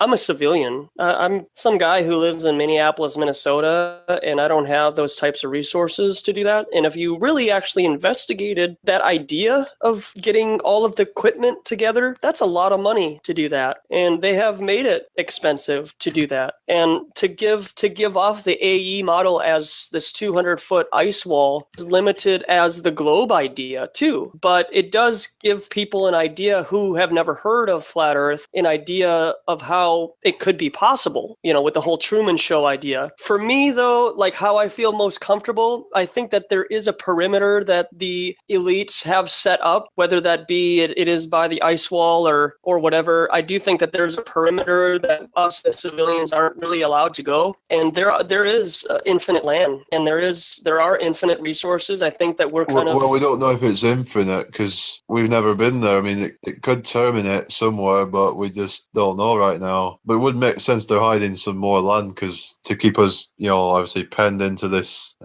confined area. But we just don't really quite know right now. We don't, but I would say I don't know, but my opinion is that we are penned into this cage, if you will, and they are hiding more resources and land, and because it's easier for them to govern us. They could have us fight over resources and stuff, because if there was more land out there, then people wouldn't be fighting with each other, because people would be more kind of spread out, and they would not the people wouldn't be. I heard I think it was actually someone put a comment on somebody's video or something saying that I will agree it's flat, it's an infinite plane, and the reason they tell us it's a globe is because it's a noble lie, because they have to keep us penned in, because otherwise all the cultures would mix and merge together, and it'll be crazy and all that. And I'm like, just seems like like coming up with an excuse just because they can't accept that there is an ill motive behind it.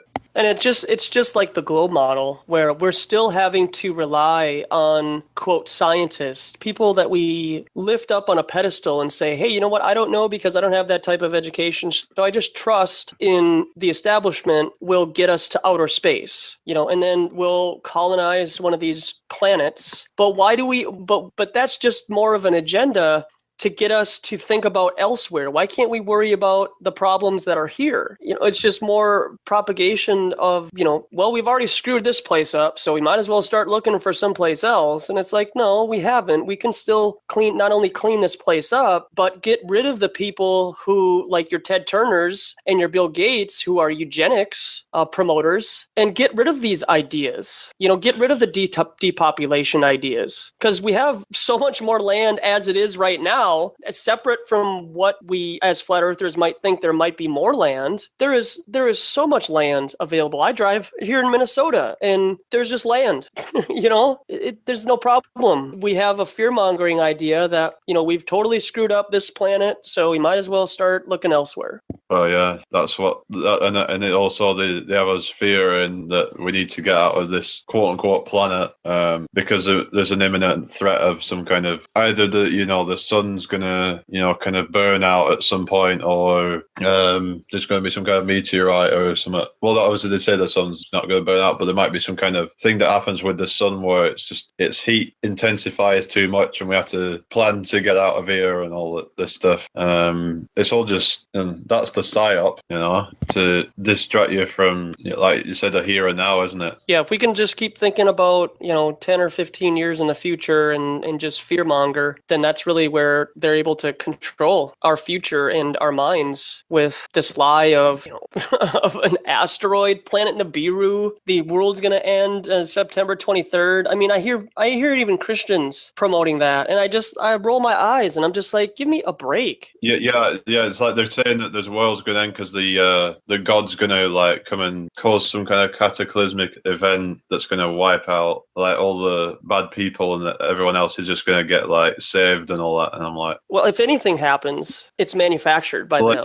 If God's created it in a way that needs to happen at some point, then he's not thought it through properly. That's what I'd say. Because he should have thought it through in a way that it's never going to get to a point where he needs to come and destroy it. Right. No. And it's not going to end the way that people think it's going to end. That's the problem. It's only going to end as we know it. Because obviously our perception of reality is going to all shift, and it's ended in a way because the globe is going to end, because there's a paradigm shift. But you also got to be skeptical of what they're going to do, what they're going to do next. Are they going to sell us another lie, another natural disaster that they've as created?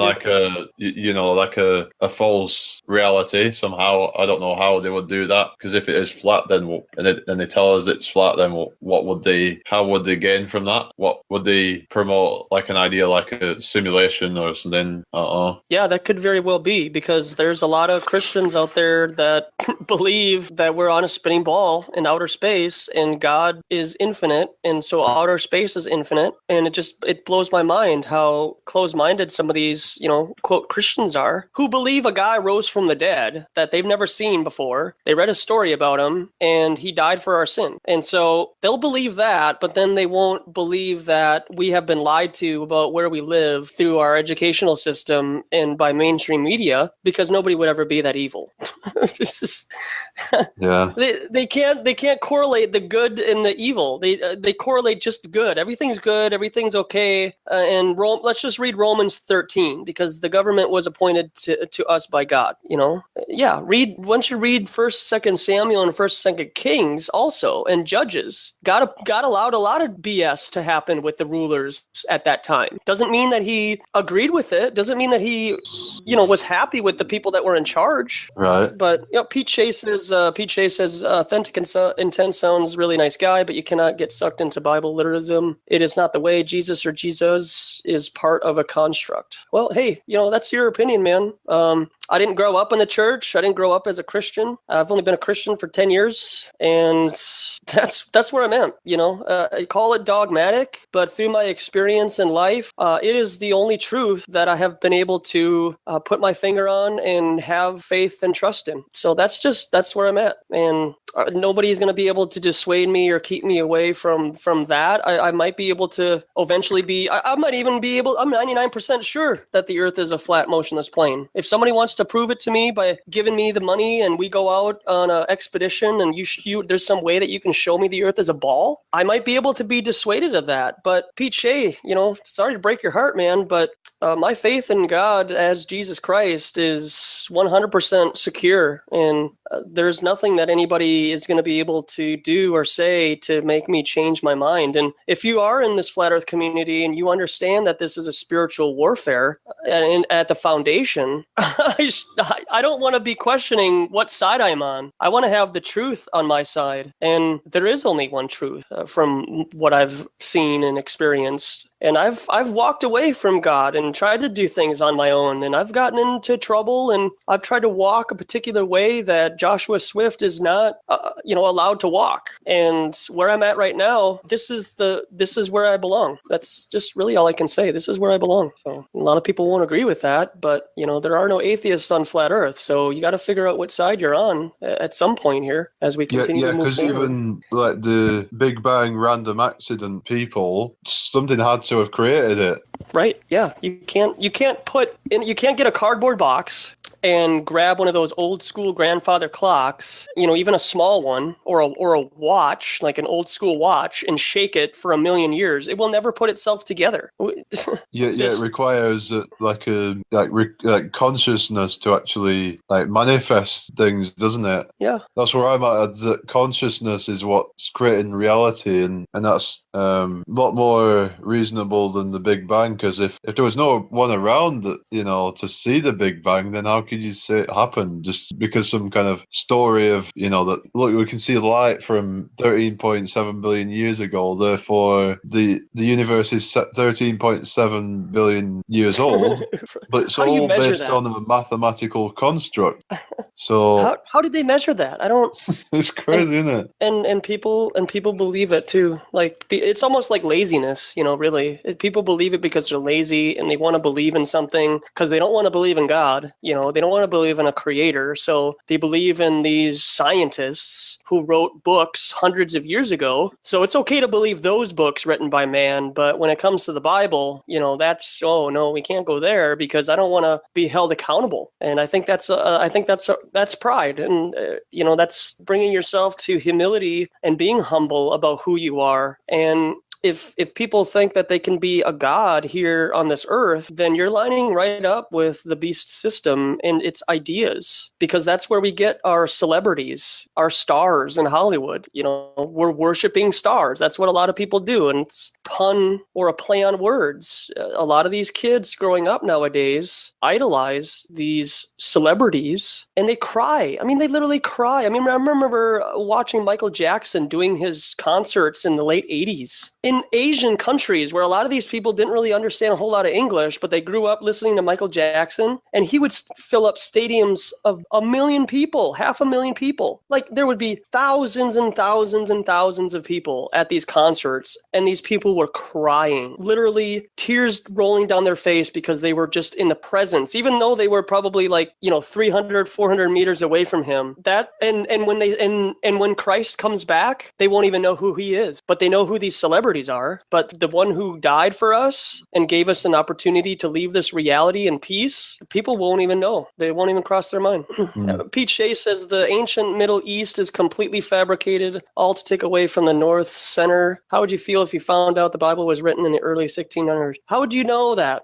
I mean, you're Pete Shea, you're taking your information from what a man wrote, and you have no ability to have faith. That's the thing, is you have to understand that you don't understand everything. And that's what is very, very difficult for us as human beings to wrap our heads around. We always are trying to find an excuse to believe in what a man wrote about God or the Bible, that we could not have to obey and come to some kind of submission with him. I don't understand everything in the Bible. I don't agree with everything that happened. I don't. It took me a long time to come to just compromise with the things that I didn't agree with in the Bible. But that doesn't mean I'm going to throw everything out and just say, nope, I can't obey somebody like this. I can't follow what he has to say. And that's unfortunate, is a lot of people's pride and ego come into play where they'll trust other man's writings when it discredits the Bible, but they won't humble themselves and just pray at night. I mean, just say, Lord, I have no idea what's going on right now. Isn't that a psyop to humble yourself? That is not really that good of a thing to humble yourself, really, is it? I mean, in some way it is, but... Say again? To humble yourself. I mean, if we feel humble, then we feel powerless. Yeah, you are letting go of your power. That's not good, is it? It depends upon who you're letting it go to, I don't agree with Christians who do yoga because they are allowing themselves to, quote, be empty when they're, doing their yoga and whatnot, and you're becoming a golem, if you will, and you're emptying yourself of all of your power and your spiritual discernment to let the familiar spirits and other spirits that wander on earth into your heart, and they can lead you to a particular place that you're not supposed to go. So it does, in my opinion, matter who you're humbling yourself to. And I know, Pete Shea, I know what I know from my my own experiences and from just what I've been led to through my walk on Earth. And but see, now you're telling me to Google 1649 stuff about the Bible. Like, you act like I haven't already gone through what people think about God, Jesus Christ, the Holy Spirit in the Bible. Like, you honestly think, like, you're like a globe head trying to convert me back to the fold and say, wait. Like, you really believe the earth is flat? Come on, we need to re-educate you, obviously. And you act like I didn't grow up in the system. Like, I didn't grow up in this reality in which we live and haven't been able to discern through my experiences in life what I have come to discern as truth and falsehood. So that's like sending me to some globe website and saying, here, read this so that then you can understand what we're taught. Okay, so the moon is 239,000 miles away. That makes sense. You're right. Now I believe in the gold. And you'll be held accountable, Pete Shea, for trying to convince somebody to choose a different path, which is not a right one, from my experience and my opinion. So that's really, I mean, to openly talk about 9/11, vaccines, and flat Earth in the public, I have to have a spiritual army behind me. I have to. There's no other way that I would be able to go to the Fed Reserve Bank here in Minneapolis and openly talk about income taxes theft if I didn't have someone behind me who's representing me and somebody who has gone before me also to help clear the path so that I'm not taken, and led astray or anything.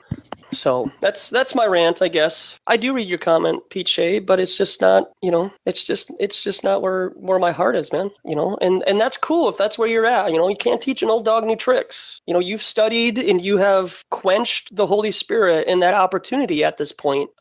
So I hope that in the future, when you're on your deathbed, the truth is revealed to you in a manner that you accept and your pride doesn't overcome you before you die. He's going on about the 9/11 victims and stuff. I mean, you mentioned that on one of your streams, didn't you, about it maybe being but you said you're not like I don't know about the whole 3,000 people didn't die thing that they're promoting. I don't know if that many people died. I think that people did die. Certainly the firemen who went in there within the first couple of hours, they're dead or dying right now. But the people they probably just saw it as collateral damage.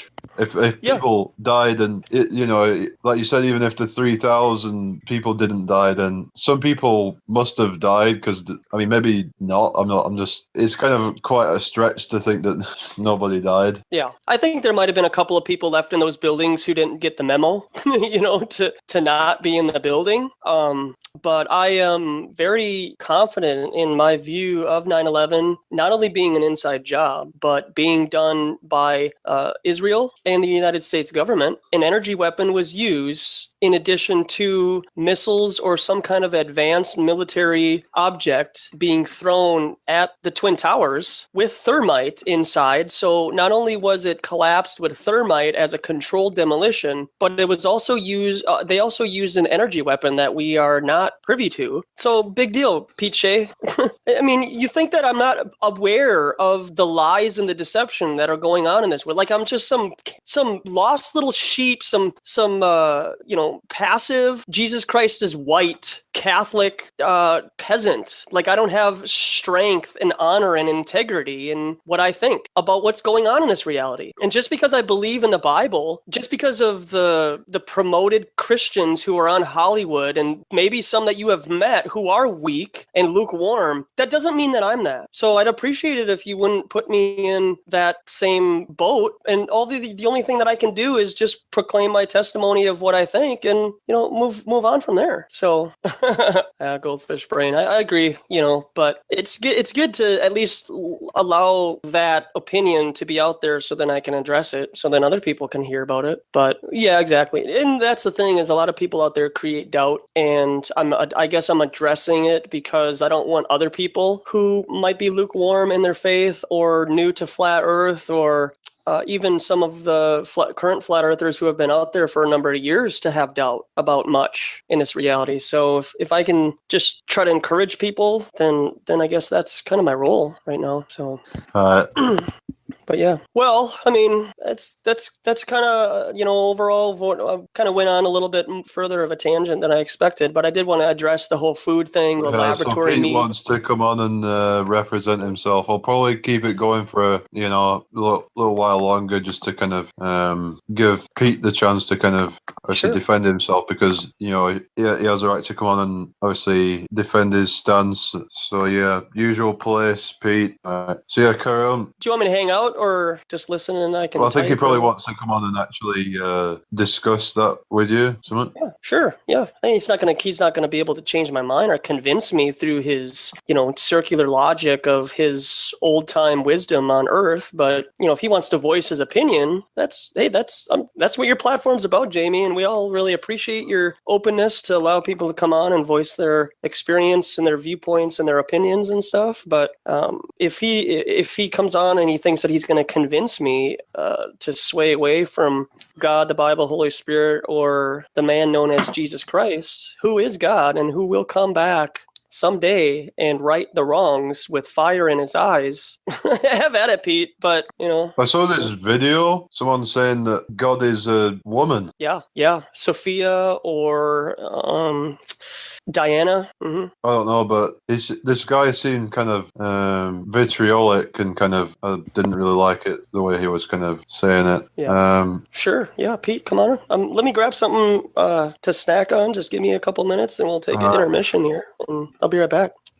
Right. How you doing, Chris? Hey, Jamie, how's it going, mate? Yeah. So what have you come on to talk about then? Well, this 9/11 thing, it's still going on about it. I mean, I was asked quite a while ago with Pete as well about my thoughts about it. At the time, it's like that Kennedy thing, where you were, what you were doing at the time. I was in Ireland in an office working for Intel at the time, and I remember watching it on the news as it unfolded. And I must admit, I was shocked when I saw the plane hit the tower, and that was one thing. But I was stood there like with my mouth open when I saw the top of the tower collapse, and I couldn't think for the life of me why that would collapse as it did. And then obviously the second plane had hit, but in amongst it all, people tend to forget the small little bits about it. But I remember at the time there was this fourth or fifth plane that was up there that they were saying had gone missing, and after all the news that sort of like finished up, there was no talk about this extra plane. And I asked somebody, said, well, what about this extra plane? They said they went missing, that they haven't accounted for yet. And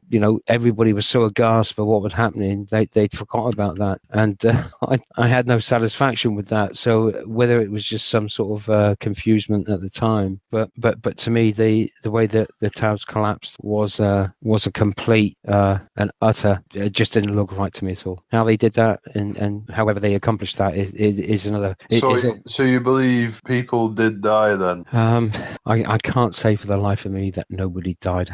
Out of respect for anything that's human, that's fairly given. I mean, maybe that's what they're relying on. The fact that the rest of us out there in the wide world are human, and we have these feelings that. Yeah, and it's like you're saying because they could be playing on that, but it is quite a far stretch to think that they staged deaths. But I don't rule anything out at this point. I'm just kind of, unless I've done all the research needed, then I'm. But I wasn't actually there at the event, so I mean, a lot of people were there, and they said that they've witnessed people falling out the buildings and to their deaths. Yeah. It would have to be some pretty darn big psyop, wouldn't it? Yeah, and again, some of the early footage where you had the firemen going in trying to evacuate the buildings, and they had glass breaking. They thought it was bits and pieces of the building falling, and actually it was bodies actually hidden in the canopy. It could have been parts of the building. It could have been bodies. Who knows? They're not going to put that out there on mainstream. You do see the pictures of people falling, and there's that one picture of the guy that's upside down coming down. There's also stories of people being pushed, people trying to get air, and people falling out, people taking their clothes off because of the heat. It's a nightmare situation, and to turn around to even think that it's actually all made up is disrespectful for the fact of being human. Surely, even if you think it was false and potentially that people had lost their lives, surely it's disrespectful just in that fact to even say that it's false. That being human is about having compassion and feeling towards your fellow human being and having a certain amount of empathy in a given situation, and dread yourself finding yourself in that position. Just looking at it and what they put out there, you just think, oh, thank goodness that's not me. So here's Pete. So I'll let Pete take over and your busy mates joined. How you doing? Hey Pete, how are you doing, mate? Yeah, I don't want to take over, man. You can continue there. I didn't catch the last bit of what you were saying, so I'll just listen in for a minute if you want. Or did you? And that's a conspiracy. Well, I had a cigarette, Jamie, and I got the link, so I turned off the sound from the main hangout before I had the cigarette. So I didn't know you'd be coming on tonight because you said you were having a bit of break from doing hangouts yourself. So yeah, well, I mean, I wasn't going to, but Authentic Intent addressed some of the comments I was making in the chat, and I think he sort of picked me up wrong on a few things, so I felt I had to come in and maybe expand a little bit more, or express myself. Because you can get the wrong end of the stick in chat, can't you? Because you can't fully express, or it takes longer to fully express anyway. Exactly. And let me just first say, when I mentioned Google 1649er, that's nothing to do with the Bible as such, but what it has got to do with is something very important indeed, and that is that there doesn't seem to be any source or primary material that's datable before the date 1649. None, nothing, nada, anywhere. So it's, for all intents and purposes, everything just came on the scene in 1649, and then from 1649 onward, you have the primary source material. So this is a problem. That's what I meant about the Bible. How do you know that the Bible wasn't written in and around the 1600s? How would we know? What line of inquiry would we follow to try and ascertain whether there was truth in that? We know we've been lied to about everything, so that was my reason for mentioning Google 1649. Yeah, you talked about that a while ago, didn't you? Yeah, I mean, this is all stuff. I mean, coming to flat Earth, we have to be willing to just let go of everything. And I've said it before, I'm not sure if Authentic Intent has any associations with Knowledge Scavenger, MG Pillbox, Flat Out Elected. These are all Bible literalists, and if you don't agree with them, you're damned and you're doomed. I'd like to ask Authentic Intent, have you looked into any of the research done which doubts the genuineness or authenticity of Jesus as the man himself? Have you looked into that and have you ruled it out? Yeah, I have. And they're lies. Why have you ruled it out? Because there's things that I rule out and there's things that I don't rule out. It's my own personal experience, man. So if you want to believe that Jesus Christ never existed, then you clearly have come to the conclusion that as much as there might be stuff hidden and then revealed, maybe they've hidden Jesus Christ even existing. So that then you can't believe in him, and then it creates doubt in your mind so that when you die, you're separate from Christ. That's all maybes. That's well and fair enough, Authentic Intent. It's called faith, man. But that's what it's called. It's called faith. Faith's true reason, right? Faith's true investigation and inquiry. If you choose not to have faith in Jesus Christ as being God, dying for your sins, and then raising from the dead, that's on you, man. That's not me, though. It's all allegorical. It's all allegorical. Hey, and I'm not a biblical literalist either. So don't put me in the same boat as everybody else, Pete Shea. I understand that there are stories, there are ways to perceive the different stories in the Bible, and that everything shouldn't be taken literal. Okay, I understand that, but if you have the Holy Spirit and you're reading the Bible with that in mind, you'll be able to understand what the Bible is trying to convey. Who is the right creator? You left the message in chat. Who is the right creator? I mean, how are we supposed to know? Is it from, for instance, when you read Genesis 1 and Genesis 2, you seemingly have two different stories and two different characters in the form of God and Lord God. I mean, who is the right creator for any? That's you're coming at it from an intellectual perspective and a sciencey type of perspective, and you're not coming at it with a humbled heart. You're not putting your pride and ego aside and allowing God to speak through you so that you can understand the Bible. And I can't explain that to you, man. You don't know what's in the creator's in my life, man. You don't know what's in my life. How do you know? What creator is that then? Well, I ask you that because you tell me, make sure it's the right creator. So you obviously know who the right creator is. I'm asking you, according to the Bible, is the right creator God of Genesis 1 or Lord God of Genesis 2? Or are they the same? The whole Bible explains explains exactly who he is. And there you go, right there. He is the great I am. Exodus 3:6 and John 8:5. He has always been and he always will be. He wasn't created by a female. He wasn't created at all. He just has always been. You know it's a he? Yeah, I do. How can God be divided? See, that again, you don't understand. So it's hard for me to convey that. Yeah, okay, well.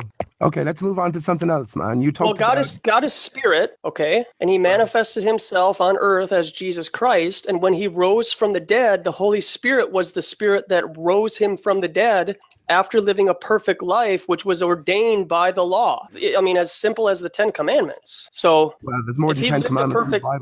If he lived a perfect life and then he was risen from the dead, he then ascended into heaven, and his Holy Spirit is now in this reality right now as much as water is to a fish. Yeah.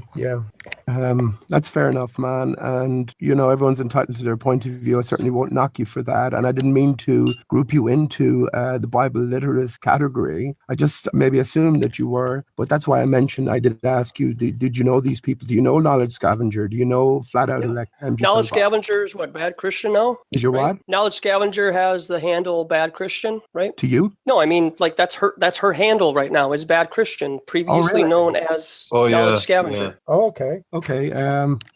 That's so I mean, even for name, right? Even for her to choose that name, I just thought that I wouldn't choose that name. You know? Do you not have a problem with authentic intent? Or can I call you by some other your first name, or you're just happy enough with that? Yeah, my name is Joshua. Yep. Okay, Joshua. I mean, oh gosh. I mean, yeah. I mean, look, I suppose there's an impasse here, isn't there? I mean, me coming to where I'm at now, I've come to question everything, everything. And you know, regarding the Bible, I think there's great truth in the Bible, but it has to be interpreted. And if it's not interpreted properly, then all of the meaning and the message will be lost. That's what I feel. Yeah. You know? And really, Pete, all I can do is encourage you and the chat room and anybody that's listening is it's interpreted through the Holy Spirit. That's the only way that it can be understood of what is an allegory, what's a story, what's a parable, and what's literal. Why aren't the pyramids mentioned in the Bible? I don't know, man. I know, man. I don't know. Because I know. I'm sure you might know because of what you read. Well, you're not sure it's anything else? Maybe I was inspired by the Holy Spirit, possibly? No, because you deny Christ. So how can you have the Holy Spirit if you deny he even existed? But hang on, you assume that one is interconnected with the other. If Christ didn't exist, does that say that God doesn't exist or the Creator doesn't exist? Christ is a Christ consciousness, man. That's an interpretation. That's like saying that marijuana is Christ. No, that's nonsense. That's like saying smoking marijuana is bringing you to the Christ consciousness, and that's a deception. Well, I don't think it is like that at all, man. Okay, well, if you can't experience God without using DMT, then that's a deception, and you're being led astray. Well, how do you know I've used DMT? I'm just saying that as a general thing to say, because I know a lot of flat earthers promote the use of psychedelics as a means to communicate with the quote creator. And if you're trying to communicate with our creator through the means of a third medium other than through the Holy Spirit, or a desire to humble yourself and empty yourself of yourself and ask the Holy Spirit to come into you, and going through that painful process, then yeah, that's my opinion. And I have done those psychedelics in the past. And I have had that idea or deception come through that I'm communicating with God. But then I have found out as I've gotten older that wasn't it at all. Well, no, I've never taken anything in my life. No cannabis, no nothing. I don't even know what DMT is, right? So, but I was well into the church when I was a kid. I used to love singing. Psalms were my favorite, and I used to be well into it. And I started to as a young man, I played football to a high level for Devon and stuff, and it started to conflict with my church activities, and I was caught in a dilemma between playing a cup game on a Sunday that was scheduled and going to church. And I decided to play the cup game and go to the church in the evening and miss the morning service, and I was ridiculed by the staff at the church for having played the game on the Sunday and not accepting the church, whereas they knew that my belief was unfounding, and yet they still questioned me. And at the time, I questioned their Christianity and regarding their behavior towards me. And I questioned it, and I said that I'm sure that God and Jesus would have known the dilemma I was in, and my choice would have, they would have blessed my choice, because they knew I made that choice true in my heart, knowing exactly how I felt. And ever since that point, I questioned the people that were involved in it, and really questioned their belief and where they saw themselves, because I knew exactly at what point I was at, and that it was because I decided to play the football game on the Sunday didn't mean to say I didn't love Jesus or I love God, but these people questioned it, and to me it wasn't Christian. But I 100% agree. Yeah. So I would never make you choose that, man. Exactly. So by the way that these people were questioning me about my decision, they never even listened to the dilemma that I was in. But I'm sure that Jesus and God heard my dilemma. Yeah. Sure. And I put that to these people. So to all intents and purposes, the people that are actually pervading, the fact that the church, God, and the Holy Bible and the Holy Spirit and everything that it entails, a lot of people that you'll come across are hypocrites, and you have to find your own way. And whether that is through drugs or through alcohol or cannabis or whatever, everyone makes their own choice, and however they come out at the end is up to them, because everybody is still human. Whatever conduit they find, it's their journey. And I found my journey without the need for that, but I certainly won't make it derogatory to any other people that decide to follow that path, and in the end that they find God or they find Jesus by what any other way, means, shape or form, whether it's flat earth, whether it's ball earth. If they find Jesus and God and they find peace, and people spend a lifetime searching for it, so if they find it before I do, I'm just so happy, but I wouldn't question. Fair enough, Chris, and I don't mean to take away, I have no right to take away anyone's faith in anything. The Bible, we know, says to prove all things, and, this is one thing that Flat Earth has taught us, that, they've lied on such a monumental level to us about the very nature of our own home. So what else have they lied about? And when you ask these pertinent questions, then I think you unravel more truth, and this is the thing. And again, authentic and attentive, you read my initial comment. It said you sound like a really nice and decent man, and it was just my concern that I know you have the God and the Bible in your life, but it's just my own personal concern, because I have seen the reactions of the Bible literalists on the Flat Earth stage, and I view them to be the most dangerous contingent. On the one hand, they're the most dastardly organization the earth has ever known in terms of organized religions. They're all organized, and they're all sort of hand in hand. They go, one another. But yeah, we can throw them out, but yet we hang on to their books without question. It doesn't make sense. It doesn't ring true. You know what I mean? So when you ask the questions further, that doesn't mean I found the creator. I don't even like using the word God. God is alien to us. If you look at your keyboard, you have G and H fighting for a central position. Well, the H always wins. The H is the 8, is the alpha and the omega. If you look at the alpha from the Greek alphabet and you look at the omega, if you connect both of those together, you get the 8, you get the 0 and the infinity. So, I mean, these are all, I think, bigger questions. We're all about truth, and I don't think we can afford to stop at half truth. It's not taking away our divinity from us, but like yourself, I think we have to choose carefully. So many different constructs placed at our path from the very earliest of ages. I've talked about that before. We have to be willing to go right back to the very earliest of times, question what we've been taught. Well, you find that God comes into it. It's one of the earliest things we're taught as children. We have to question the whole concept, I think, and again, everyone's on their own path. So I'm only speaking from my own point of view. Can I present a question? And I don't expect everybody to answer this. Some people in the chat, they can answer it if they want. But what is it that you have come to a conclusion about, or maybe observations that the elites believe? Do you think the elites believe in the Bible? Do they believe in good and bad, or have they created their own quote religion? Like, what is it that the elites overall they believe? know the truth, man. I've spoken about this if you're asking me, I mean, I've spoken about this on my own hangout. I've spoken with Jamie before as well. I think there's a greater game going on here. They know the true story. They know our true origins, and the greater game entails everything we're going through now. There's a sort of a shattering of all illusion, and we're coming back to a time of truth, is what I see it. I say 2018 was always the year for Earth Mark II, if you will.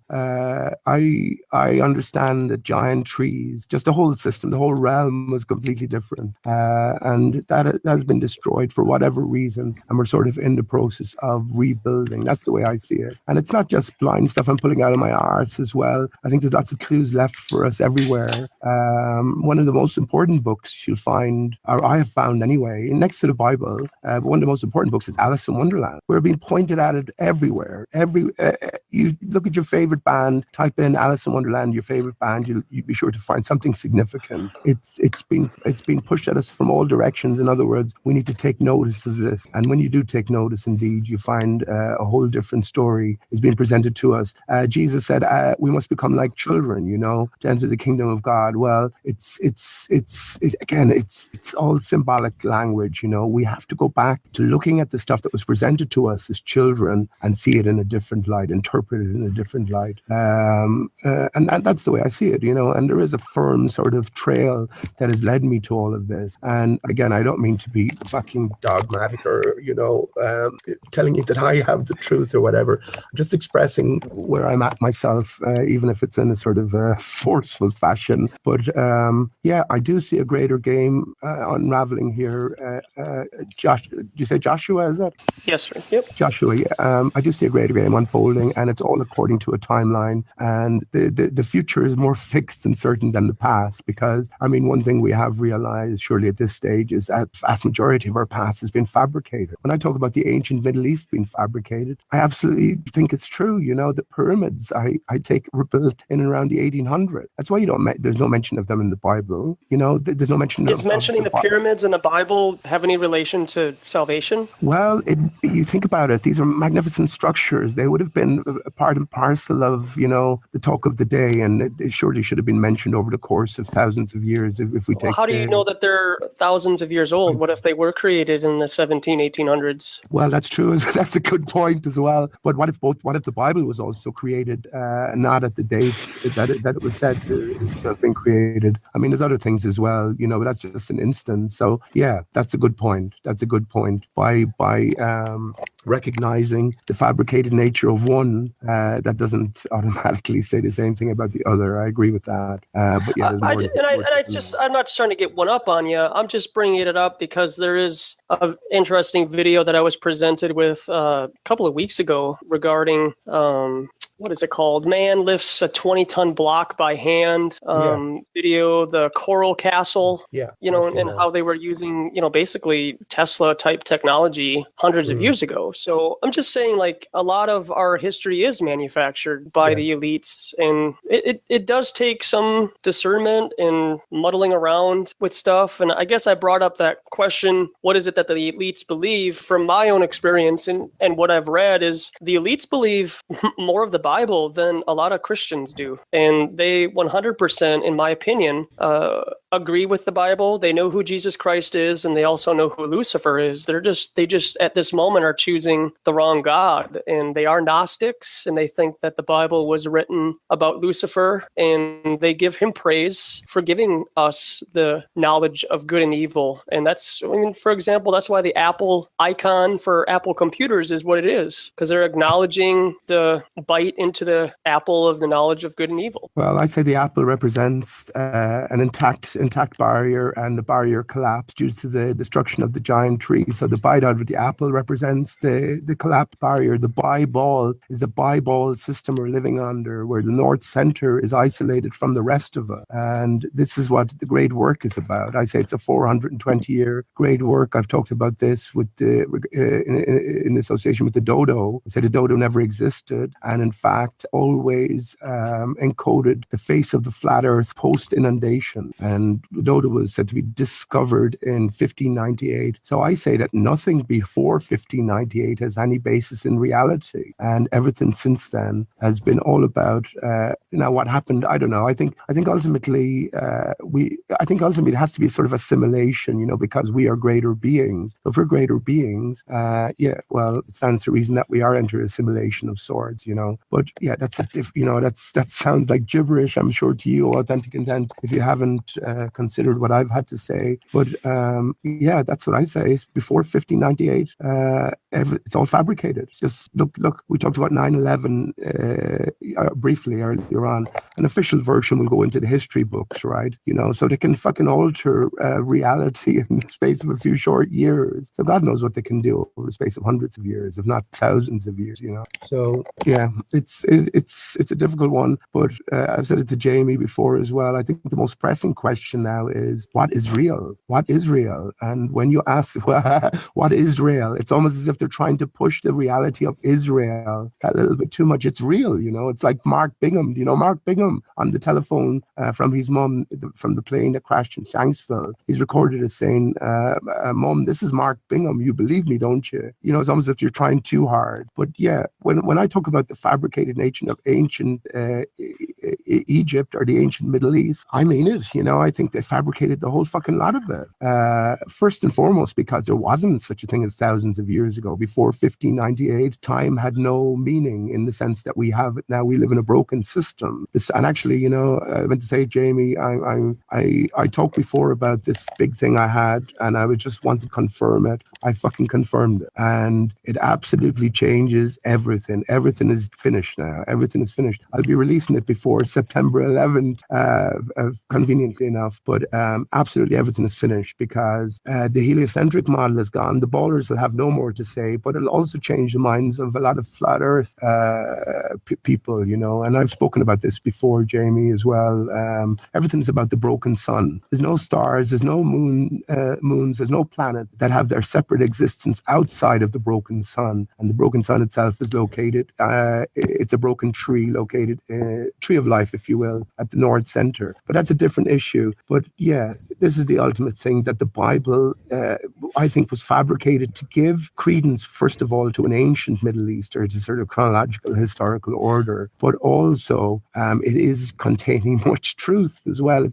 But if you take it literally, you lose out on all the truth, and that's what I've come to understand anyway. But yeah, hopefully I'll be putting forward a video soon, which will change everything. It really will, because there'll be no denying it. Each and every one of us will be able to clarify it for ourselves, and it's just the game changes immediately. It just changes immediately, and everything then everything needs must will come under question. And that question, I said, Jamie, which is the most pertinent one, what is real, will rear its head for all of us, I think.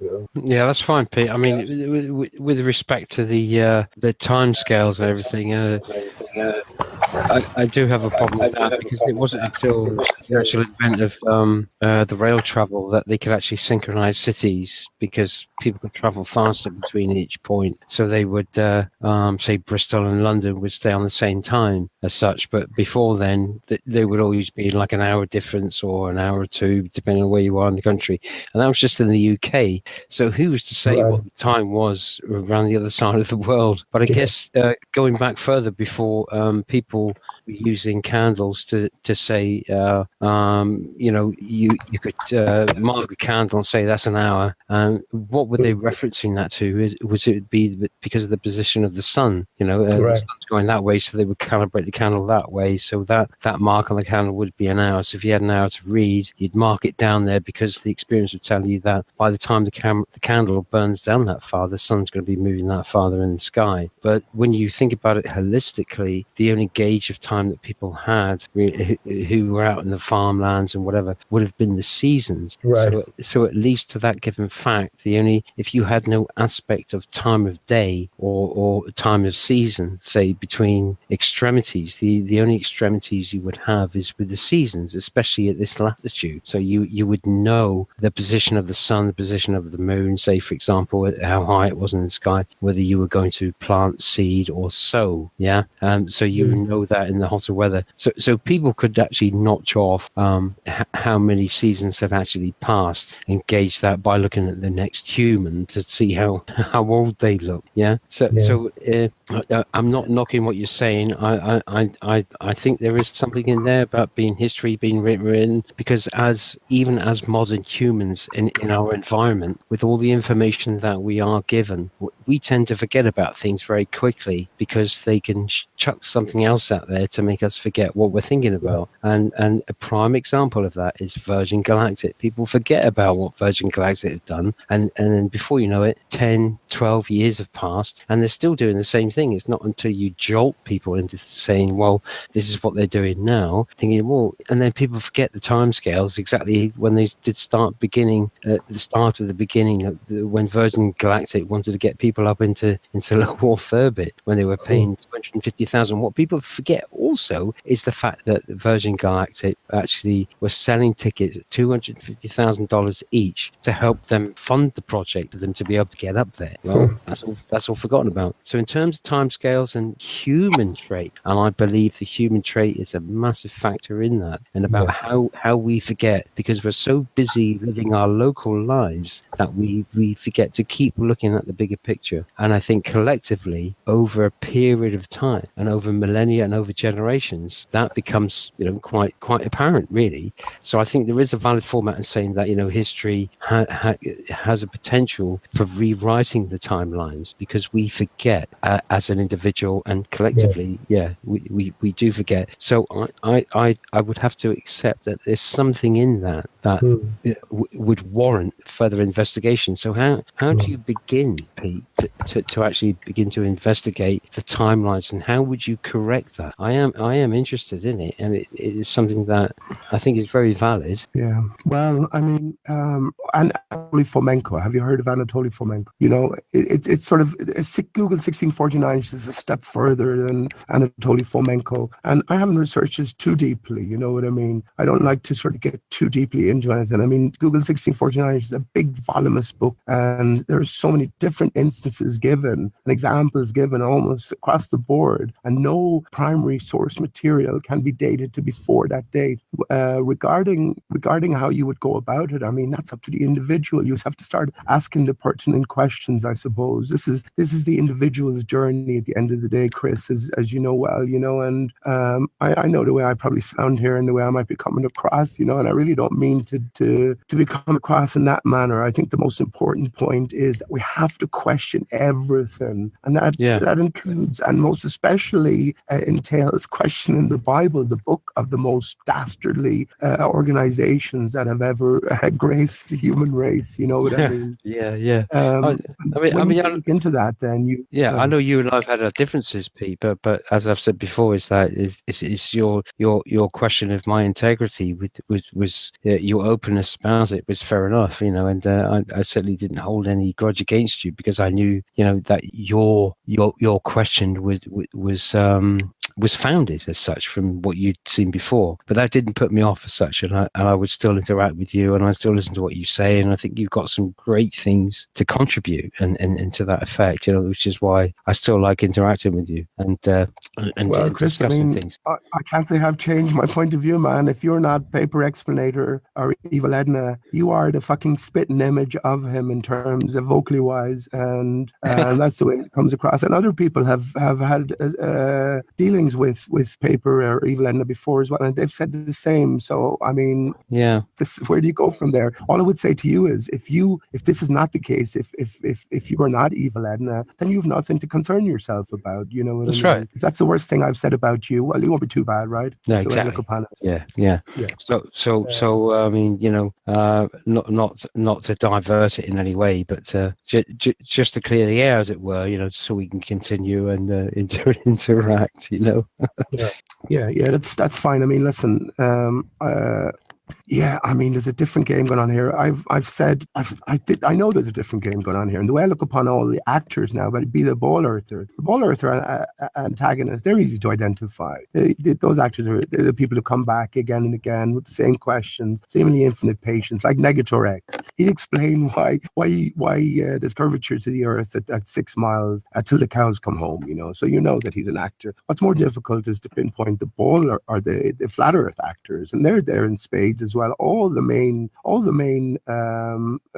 heads, I suppose, are actors. They're playing a role. They're presenting themselves as something than what they really are. And where I've come, as far as I've come anyway, is I just accept it now, and move on. And indeed, in terms of my own thinking and understanding anyway, everything is capable of adding to your own trove of understanding. So that's why I even entertain ballers on my channel now, because you never know where you're going to pick a piece of vital or valuable information. We just have to be aware of the nature of the arena that we're in, and sort of step back a little, So even if you're not, well, of course, if you're not Evil Edna, there's no way to prove it. I did ask a paper explanator to go on camera. I even offered to pay him, but he won't do that. So there's no way to really prove it. All I can say is that you sound exactly alike him. And I can't change that. You know what I mean? I haven't heard anything bad coming from you, Chris, in that sense. I know. I've also known Evil Edna to play a one role, and then to that's the whole reason I've arrived on Google Hangouts, because paper explanator I knew was Evil Edna. He knew about 9/11 fakery. He knew about all of the different stuff covered on Clues Forum, but yet he comes along on the Earth Hangouts as a baller antagonist, completely flipped personality. So I called him out on that. But that's all I can say. What more can I say about that? There's nothing really. I haven't changed. About Psyopticon. Psyopticon, yeah. I mean, but that's what I'm saying. I'm not too upset. I have been wrong about people in the past. I certainly have been wrong about ADR and Anonymous Guest, even though there's something else going on there, man. There's something else going on there. But I have no problem in admitting I'm wrong. But yeah, what can I say to that? You sound exactly alike him, Chris, and your arrival on the scene was sort of adding a bit of fuel to that fire as well. But I won't dwell on it. You know what I mean? I won't dwell on it. And if I am wronging you, I will apologize. I said the same to but at this point, what can I say? I haven't had sufficient cause to reverse my position. Okay, but that's all right. That's all I can say. Okay, about that. but at the end of the day, Pete, I mean, you are who you are, and we haven't had discussion for ages, and I've not been on your channel as such, but I've been busy doing other things, but they are, and yeah. But that's what I meant to say. I mean, I think, and it's advisable for all of us, take a step back. Don't get too emotionally involved with anybody. Exactly. And this is all about our own individual route, our own individual pathway. And listen to me, listen to Joshua, listen to Chris, listen to Jane, listen to everybody. You, at the end of the day, will come away with your own, whatever that is, your own truth or your own sort of path forward. This is the idea. No one is telling anybody anything. I should like to think that we're all coming from a similar point of view, and I've often mentioned this as well. We're all in this together. This is our own story that we're trying to unravel and trying to find out. And needs must we be that's the way I view all these actors actually at this stage, is that needs must we be challenged on everything. If you're a flat earther, there's no room for sort of lackadaisicalness or just sort of going along with the flow and flat earther. You need to know that the earth is flat. You need to fucking care about this stuff, So would you say that? So would you say that I would being somebody else than whom I'm saying I am, would you think I've said anything derogatory against the flat earth, or do you think, from what you've gleaned over these last, it's been nearly 6 months now that I've been in this game, would you think I've said anything derogatory in terms of flat earth, or trying to find out what the truth is? Do you think I've actually purveyed something different as opposed to what anyone else has been in the flat earth environment? Well, one thing I will say, Chris, is that you seem to sort of limit yourself to a certain area, and there's other areas that you won't go into, and that always makes me suspicious. I mean, I know myself that where I've been coming from, and there's no questions for me off the table, be it from the legal forward to 9/11 fakery, to flat earth itself, or any aspect of flat earth, or any aspect of anything for that matter. So that does raise a few sort of questions for me. It's like the people who will just focus on NASA and nothing else. I don't like that because NASA are already in self-destruct mode, for goodness sake. And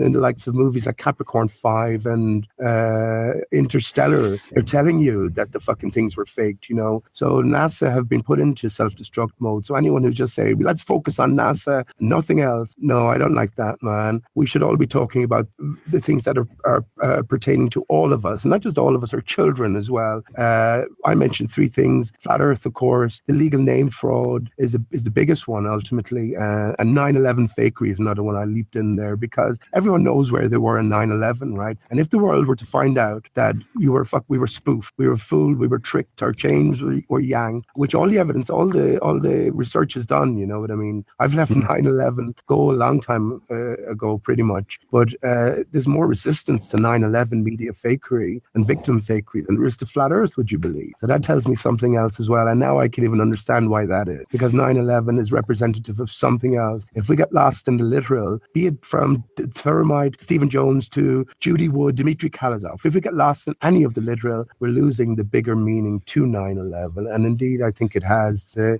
biggest and most ultimate meaning ever for all of us. Right. You know, so that's my concern there, Chris. Okay, so what you're saying is that I'm rather focused in a certain position. Is that what you're saying? Yeah. You did mention that before. You like talking about the ISS and the impossibilities of that. And well, have you looked at my videos online, Pete? Because I think what you'll find is that I have 38 videos online, and 2 of those videos are actually pertaining to the ISS only. So that's 1 out of 19, Pete. 1 out of 19. Well, I haven't. Well, in fairness now to you, I haven't looked at your videos. I did. There you go. So you're automatically categorizing me into an assumption that you've made about. Well, I know some about what I am. But well, I know some of the things you've not looked about anything else about what I've been putting out there. You've not looked at anything else I've been discussing with people. I have heard you with Doomweaver, and I've heard you talking with Jamie and others, Ali B, and you know. So I haven't looked at your videos. So you just pulled out the hat there that all I'm interested in is the ISS. That's not real, though, is it, Pete? Specifically just that, but that's something that you did say when you first came on to Jamie's channel, and when I asked you about 9/11, you said you weren't interested in that, and I don't think I said I wasn't interested. Too much to say about that, yeah. I did have something to say about it, but if I remember rightly, what I did state, the fact that I did question it at the time, and I remember it quite vividly, that there was nothing else I really could do about it, and I did question why the American people weren't still up in arms about it. Yeah, because they should be. And to be honest with you, and again, as I revert back to, you know, time marches on and people forget and they carry on with their lives, you know. Sure, and that's the way. That's the way it, Pete, isn't it? That's the way it bloody well is, mate. You know, come on. Yeah, you know, I know that. We have all this stuff happening, and then all of a sudden they throw something else on the news that divides our attention. And you've said almost as much the same as yourself. They throw it out there, and there's something else happening which we all grab hold of, and then look at that, and then it's the next thing. Before you know it, 5-10 years have passed, and behind the scenes, what they're doing is they're busy working away, doing what they need to do for their long-term plan. And before we know it, we're all fucked. Are we all fucked anyway, Chris? Exactly, mate. Exactly. So you know, I mean, you can question me as much as you like. I mean, I am in the same boat as everybody else. I have a certain thing that I like to look at, that I choose to look at in my spare time, and whatever that is, you know, it could be a technical thing. Like other people could be looking at the Bible, yourself could be looking at the Dodo and the Beatles and all the music side of things, and that's great, Pete. That's great. That all adds to it, and that's the beauty of it. Everybody that's involved in this flat Earth thing has their own thing, and we can all do our own research, and we can all contribute towards it. I would never knock you for what you're doing, Pete. I mean, the thing with the Dodo and stuff, you know, I had no idea about the Dodo until I heard you talk about it. I think it's amazing. I think it's amazing. And I think crumbs. I grew up knowing that the Dodo was fake and everything, but the way that you explained it and the way that you've gone.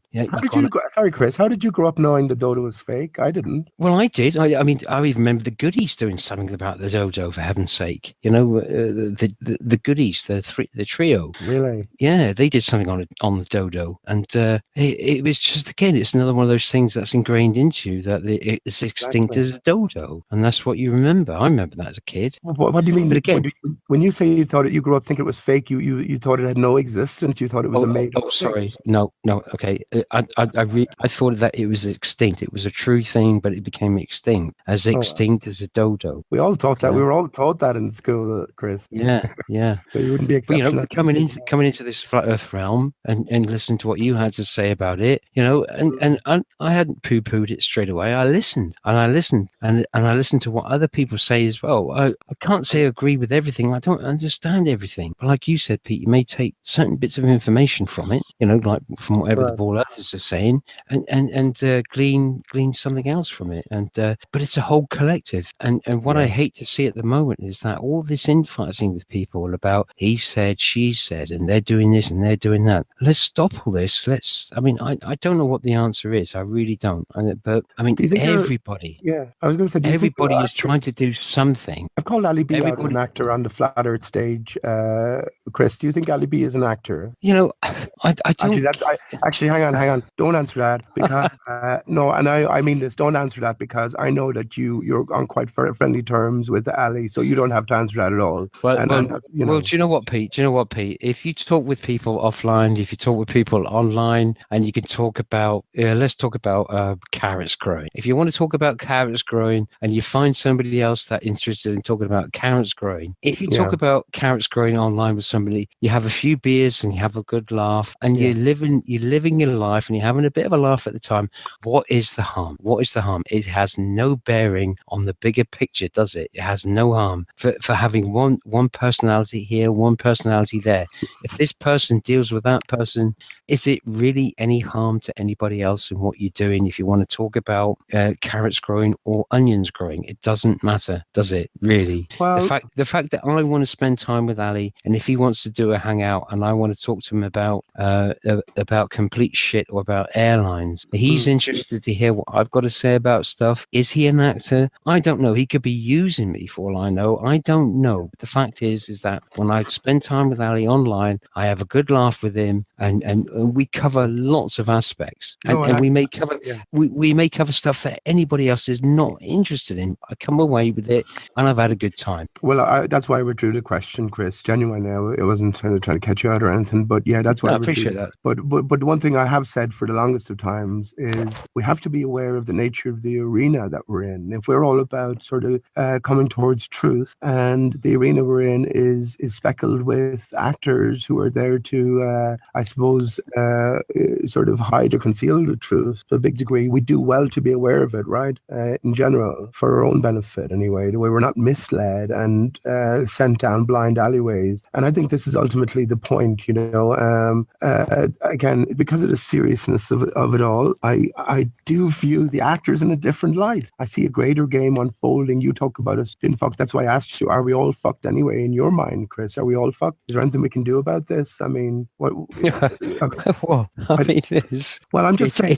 Let me clarify that by saying that I've thought about it in defense myself, and I don't think we're fucked. I think the absolute opposite is true. We're saved, But that's what I'm saying. Do you think we're all fucked? I think it's down to the individual. I think really it is.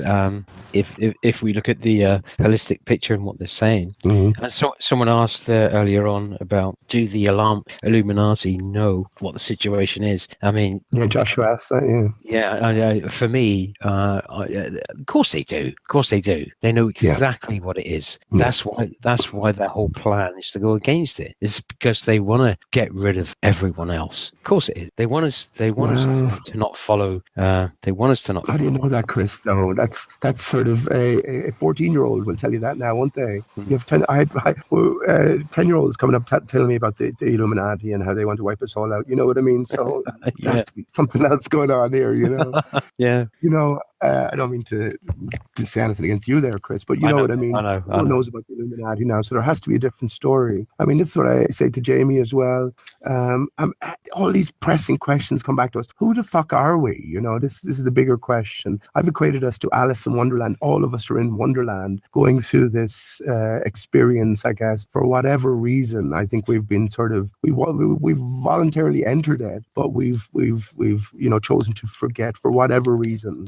I put a picture together in my own brain as to what that reason might be, but that's only myself, you know what I mean? But we really don't know where we're at. And especially if we consider that our whole history only goes back to, I literally say the dodo never existed, right, in the first place. We know what we were taught about in school. The dodo never existed in the first place. So it's there to encode something else. And the very date itself that the dodo was told to us has been discovered is significant in itself. That's where I've come, you know what I mean? So our whole picture and the context in which we're looking at everything has to be put under a microscope. And indeed, that's where I say Alice in Wonderland comes in, and people will scoff. And it doesn't matter to me anymore who scoffs or who doesn't. You're being pointed at it everywhere. Every single place you're being pointed at Alice in Wonderland, from Aleister Crowley to the Beatles to all your favorite pop bands, all the favorite artists. They will all have some major reference to Alice in Wonderland. I even showed on my channel a few weeks ago, Chris, David fucking Icke. Look up David Icke's latest book. It's Alice in Wonderland and 9/11. And I was exactly talking about that intimate connection between Alice in Wonderland and 9/11 and the dodo, etc. just a short while beforehand. And then I discovered David Icke has this latest book only out in 2016, last year. So, I mean,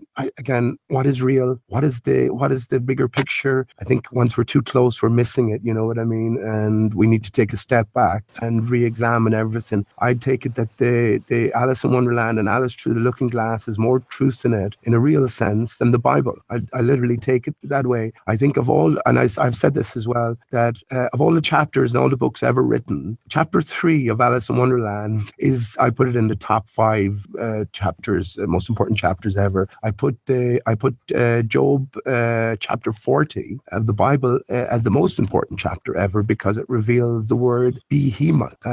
So you know what I mean? I'm coming at that, and I will conflict with Joshua's point of view. I will conflict with so many different people's point of view on lots of things, but we all will, you know what I mean? And all I can say is I'm doing is just expressing, maybe to some's ears in a particularly forceful manner, but I don't mean to do that, but just where I've come, like, and I know it's not nowhere. I know the dodos helped me solve the Sergeant Pepper's 50-year puzzle. I mean, that's something in itself, but once you solve that, then you move on to a bigger puzzle, which I view it as a 420-year puzzle. And I say that this 420 has been put into the public consciousness for very specific reasons, and it's to be found everywhere, if not in its own form in 420, in its truncated form in terms of 42 and Douglas Adams and The Hitchhiker's Guide to the Galaxy, etc. So yeah.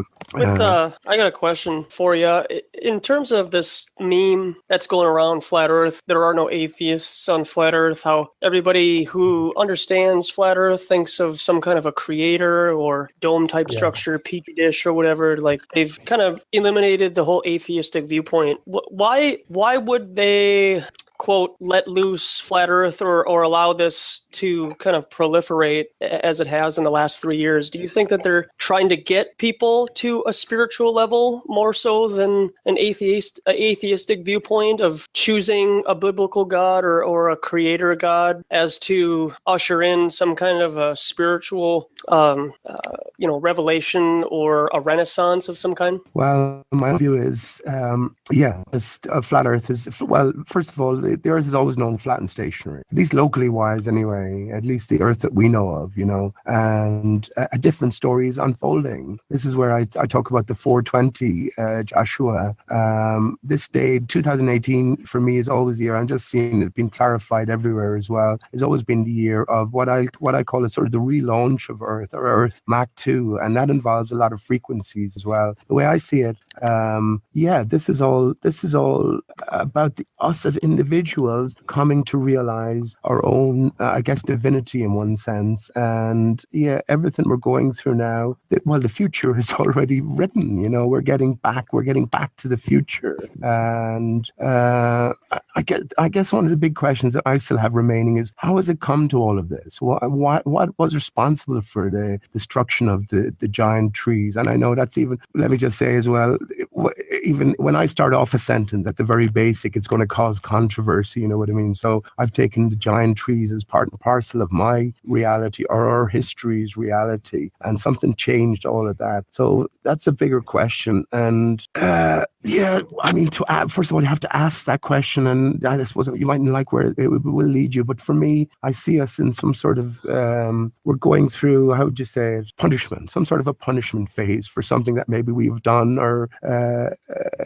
failed to do, maybe in our past incarnations, whatever. And yeah, we're part and parcel of a broken system now, but the system is under repair. And I say 2018 has always been the year that Earth Mark II will be pushed out. There's more to it than that as well, actually. Fuck it. And for me to try and explain that, well, let me explain it briefly. Once you get to Alice in Wonderland, once you get beyond the Dodo and you get to the North Wing Centre, again, it's all fantastical, right? But yeah, you get to the North Wing Centre, and I take the Genesis 1 is still in operation beyond the North Wing Centre. We can't go there at the minute, but that doesn't mean that we're not allowed to go there. There has been clues, as a grander puzzle set for us, and if you can solve that, then you can, I guess, go home, So I don't know. I'm not quite sure what way to think of it yet, whether a dual system will continue in operation, you know what I mean? Whereas our true spiritual home is beyond the North Centre. And outside here, we'll have a sort of a new futuristic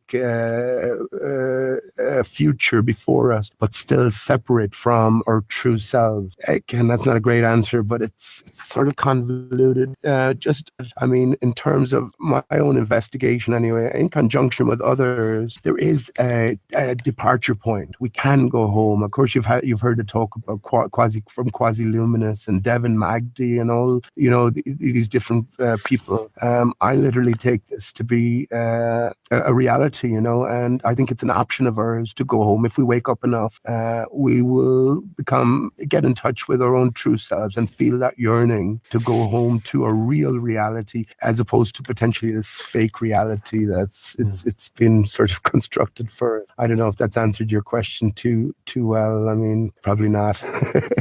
Yeah, but, Joshua, yeah. Can I just ask Joshua? I'm a little bit mixed up or confused at the moment. I mean, where is it you stand, Joshua? Are you? I love your avatar, by the way. That's great. I love Space Invaders. Thanks, man. Taking over. Yeah.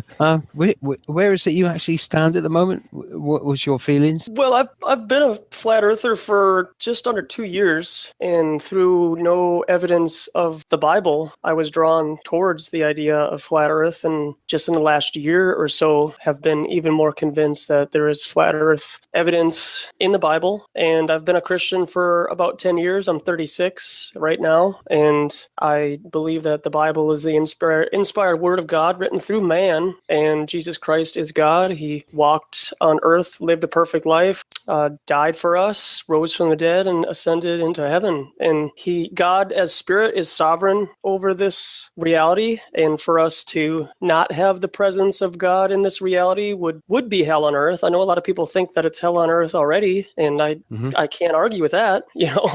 But everybody has the capability of being a Jeffrey Dahmer per se, or whatever person that they've demonized through mainstream media. Everybody has that capability, but I think through the grace of God, a lot of people are kind of brought back into that, because it does come with a level of depravity to get to where a lot of these politicians and elites are right now. Like, you even go so as far as the rumors with Aleister Crowley and sex magic and everything. I think that is a depravity of unseen proportions. And a lot of people who are Christian, unfortunately, don't understand how evil this reality really is. And I think by the grace of God, they're kept from a lot of this knowledge. Even flat earth, I think a lot of Christians can't wrap their head around the idea of science, and the people who kind of are in charge would lie to us and keep this information from us. And they really believe that we live on a spinning ball in outer space. And at one point, I had the blue marble on my screensaver, and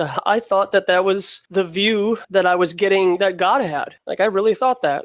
And I thought that I was having this, particular relationship with God, which even in my ignorance, he was still patient with me. But I have always seeked truth and have the ability to convey it to people who don't necessarily agree with me. And I listen to them, and I respect you guys for sharing your opinion, because not a lot of people will do that because they're afraid of what other people will think of them. And so my hat's off to you guys about that. No, that's fair enough. And I apologize if you've had to repeat yourself tonight because I came in quite late. No, that's fine.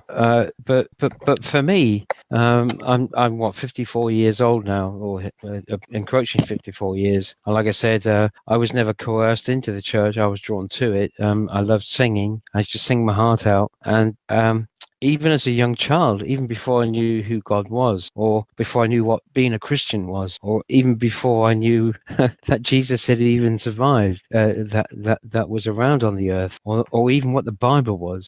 I remember being such a young man, a young child, and helping a fellow child out of something and feeling empathy for him. And I had something in my heart that cried out to me to help him. And I had no idea what that was, but I just did what I did. And I had that feeling as a young child growing up. I had compassion for other people around me, and call that what you like. It could be the Spirit of God or the Spirit of Jesus or you name it. I mean, it could be anything. And when I had my own children, I saw it in my own son as well. He had something of what I had in his heart about being who he was, and I watched him how he was with the other children around him, and how he helped people, and how he had compassion for helping people and taking them under his wing. It used to break my heart when I'd see him because he had so much compassion, and I recognized that in him. And I would think to myself, well, at the end of the day, is that just being human, or is that something that's Christian in us? Is that something that we are aspiring to? Or you can't teach that, it's what being human is. And I think that part of being human is about having that spirit within us, which is the spirit which should be contained with every human. If every human being on this planet had that, they had no hatred, but they had that compassion for every human being, then that's, I think, what God wants, or maybe that's how we're supposed to be designed. I'm not saying I'm right or wrong, but I know what I feel inside my heart when I was dealing with that as such a young person, and I see it in my son. Yeah, and well, how and he pervaded that. And that's where it goes back to, have faith like a child. And when children are young at that age, they're very genuinely naive until we grow up in this system and we experience the deception, the lies, being lied to, being cheated on, being let go, being let down from people, and so on and so on. And I mean, even just little things, Santa Claus and the Easter Bunny, and growing up in that, and then being told later on in life that that's a lie. I mean, that affects kids, and it gets them numb to this reality of lies. And if we were more honest with children, for example, over a few generations, we would have men who would grow up in this reality and would never have allowed the elites to be where they're at in the first place. But because men aren't men anymore, they would rather sit around and play video games, look at pornography, jerk off, troll, eat Cheetos, watch sports, be a lukewarm Christian. We wouldn't be where we're at right now. And that's what pisses me off the most, is all of us people who consider ourselves men sit around and keyboard warrior all day, or make live videos and complain about stuff, but then you're not out there doing anything. You're not out there in your committee meetings raising hell with the suits that can actually change stuff. And you have your what's his name? Paul, what's his face from the politics? He was trying to run for president, a couple years ago, 4 years ago or whatever. Yeah, he might be just as much of a shill as anybody. He's not anybody that you should trust like Alex Jones, but at least he's letting it out. He's playing his role. Sure, he was being honest about the Federal Reserve and everything, but nobody's doing anything about what's going on. And so that's the thing that irritates me the most. And I don't want to leave this reality knowing that I have all this information and knowledge, whether people agree with it or not. I need to go out there and talk to the public about it, hand off DVDs and give them an opportunity, so then that at least, maybe one person out of the 1,000 that I've talked to will raise their kid up and tell them Santa Claus doesn't exist. Oh, he doesn't? Then why is it that all of my friends at school tell me he does? Well, I'm not going to allow you to live in a reality of lies. What is wrong with that? And that's the conformity that we have on this earth, is going along with the Joneses. I'll mow my lawn when my neighbor mows their lawn, or he got a new car, car, so I got to get a new car. And people don't want to be separate. They want to be accepted. They don't want to lose their job. They want to keep the friends that they have. And they sure as hell ain't going to talk to this stuff about their wife or their husband, because then they're going to create that uncomfortable environment and say, no, I'm not going to raise my kid believing that we live in a ball. Well, I am, because science is right. And people are afraid to do that. And I'm just not afraid anymore, I guess. And if I die years and years and years down the road, or tomorrow, I will leave this reality 100% confident in who my Lord is, and knowing that what I'm doing out in public is what I was supposed to be doing years ago, but it took me up until this point to do so. So we have men, we have weak men. We have nobody's a man in this world anymore. And Sure. Yeah, and the new kids that are growing up. Sure.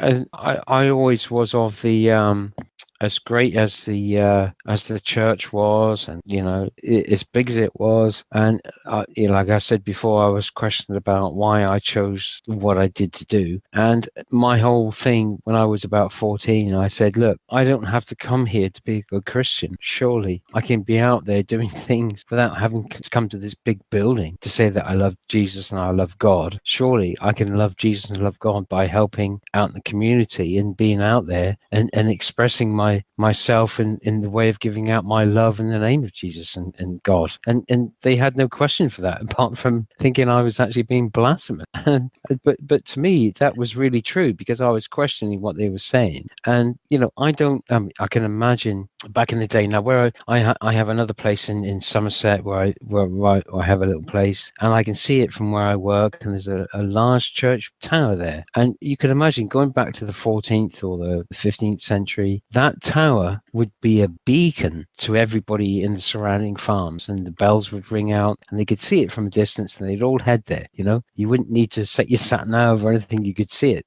over the hills, and you'd all go there of a Sunday and praise God and what have you, and it was a mandate for the masses. Well, nowadays it's not a mandate mass, but people can still do things in their own way, and people don't go to church anymore because they're actually given the information that it derogatises that to a certain extent, and we are all being separated away from each other and from God and from Jesus. And that's the whole big plan, isn't it? To separate us all out so we become insular. And I've seen the human trait of even being in the queue, people that are in front of me in a queue, and they're jostling for position. They're so scared that you're going to get in front of them. They don't know me as a person. As if I would try and jump the queue. They don't know me. But the fact that I can see that I'm just thinking, well, us as a human race, as we are at the moment, we're doomed, because we don't trust each other enough. Yeah. Well, pretty dark there, Chris. Pretty dark, bleak outlook. And do you have the same outlook? Do you think there's going to be a big rapture? Do you think it's all coming to a head, Joshua? No, I don't necessarily prescribe to the rapture. And if I did, I wouldn't be one that's raptured away, because I think a lot of the people who think they're going to be raptured away are weak, lukewarm Christians who act like they're Christians when you, quote, judge them about their lifestyle, but don't have the balls to tell somebody how they're living doesn't display Christian moral code. These people who shack up with their girlfriend who don't want to marry them, and then they act like they're Christian and go to church. That's giving off a wrong perspective of how to commit to somebody, in my opinion. And I'll be the one left behind, because people who are left behind need to know the gospel, need to know who Christ is, need to know what truth is. And if God, this is just my opinion. I don't know God. I don't know God's heart. I don't know his thoughts. His thoughts are greater than my thoughts, and his ways are higher than my ways. But for my own humanness, I would say if I was God, I wouldn't leave the lukewarm, weak Christians behind to try to share the gospel to the people who are lost. So are you kidding? But if I love somebody deeply enough and I say, look, I want to be with this person. I love this person so much. I want to be with them for the rest of my life. I have to actually physically marry them in the eyes of the law, and that's the eyes of the law. The eyes of the Lord, Lord. Yeah, marriage is a license. The marriage is a legal contract. It is. Yeah, it's a commitment. It's just like when a person becomes a Christian for the first time and they go through water baptism. When you get water baptized as a baby, that doesn't secure your salvation. That's nothing. Mm-hmm. That's tradition of man. But when you get older, let's say you're in your early 20s and you have been a Christian for, quote, your whole life, you're not a Christian because your parents are Christian. That's a deception of the enemy right there. Yeah. But if you grow up and you get water baptized and you are brought under the water and you are raised up through the water and you go through that process, that doesn't secure your salvation, but it gives an open testimony to those around you that you desire to walk like Christ. And that's the same thing for going through the whole process of marriage. You don't have to spend $30,000 on a marriage ceremony. I'm not saying that you have to do that, but it is going through the process of getting married and having those closest to you, whether it be 10 or 20 people in a marriage ceremony, and showing this commitment, because not only are you committing to each other, you're committing to the other people around you to hold you accountable to your marriage, you know? So that's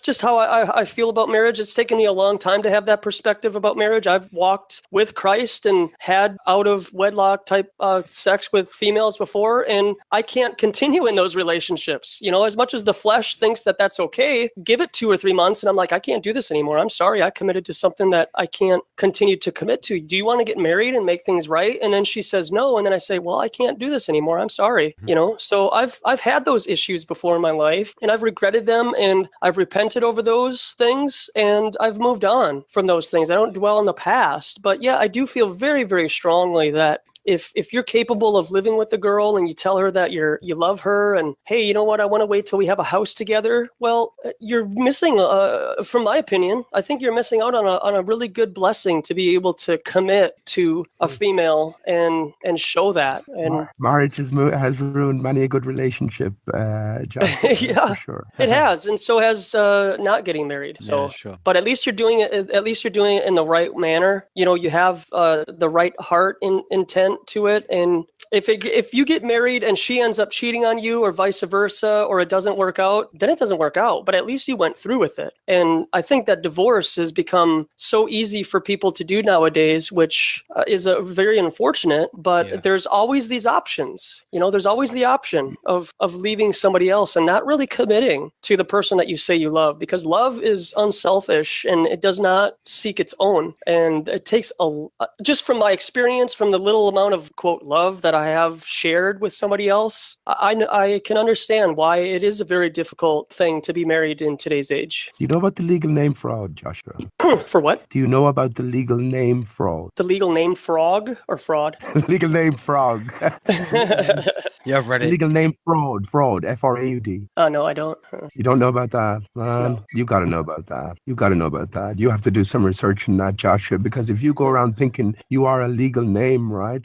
Oh, legal name fraud. Okay, yeah. No, I get that. Yeah, I know why our names are in capital letters on our social security number.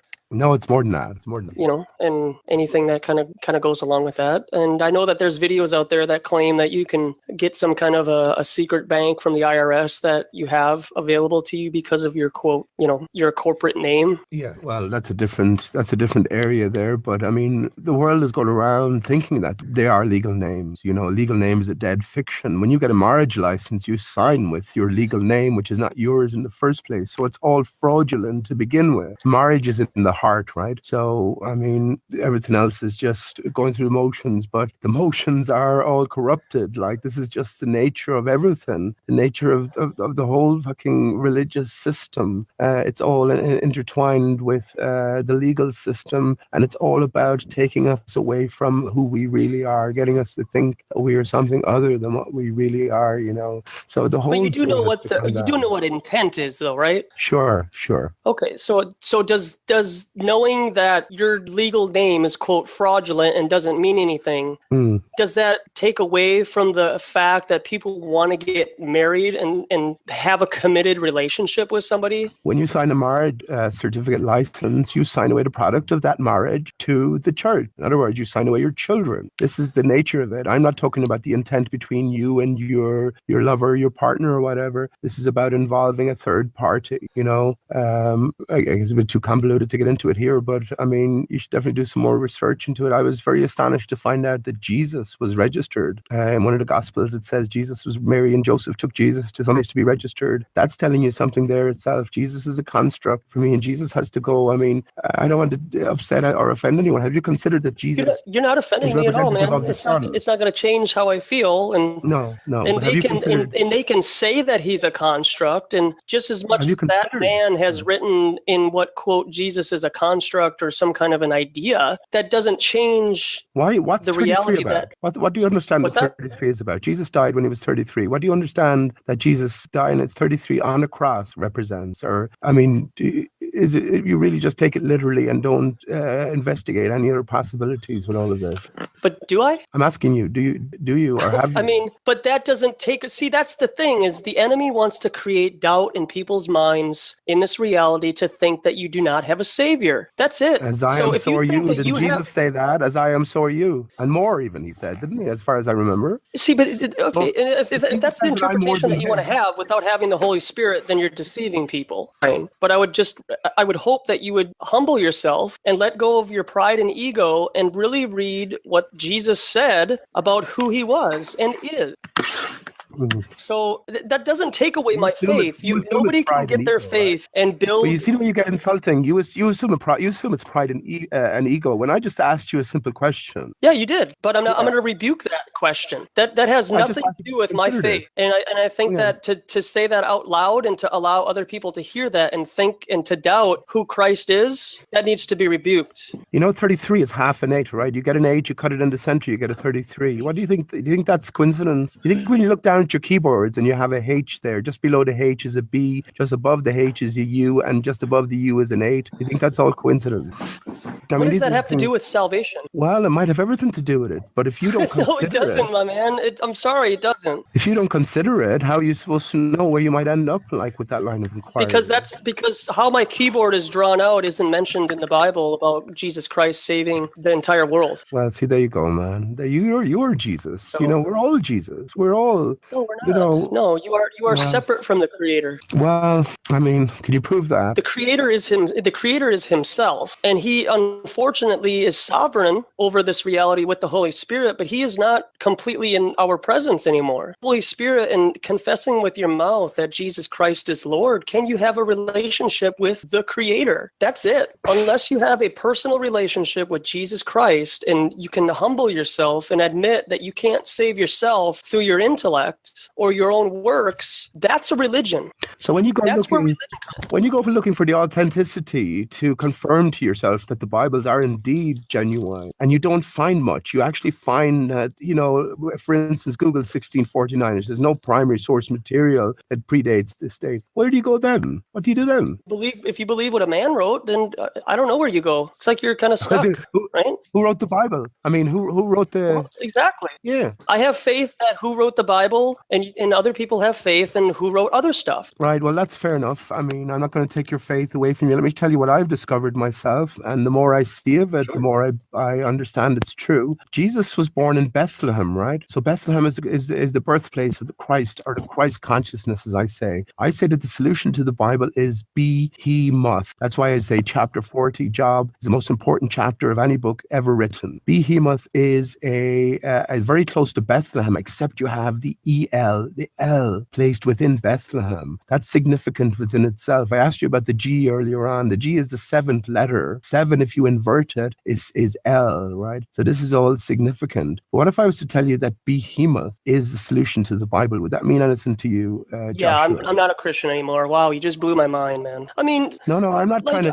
Hang on, man. You need to change that attitude you have there. no, man. I'm not going to You really change the need to attitude change- because you're not speaking to me with the Holy Spirit. So I'm going to rebuke a lot of what you say, and I'm going to openly rebuke it so that people who hear what you're saying don't fall in line with what you're saying. How does the Holy Spirit Because manifest? I care about the then? people who are listening How to is the what you have Holy to say. Spirit manifested in you, Joshua? I have proclaimed that Jesus Christ is Lord, and that's it, man. You receive the Holy Spirit. That's it. That's all you need to do. Love That's all you need to do, man. It's that simple. I know it sounds crazy, but what did Jesus look like? What did Jesus look like, man? that's I don't know what he looked like, but he sure as hell wasn't a Caucasian man that the Catholic Church boasts about. And then in those churches have my Lord hanging on a cross. You're He's giving your not on the attention cross to anymore. something you have no idea about, isn't it? You're giving your power away to something that you have no idea that had any true reality. You cannot picture him.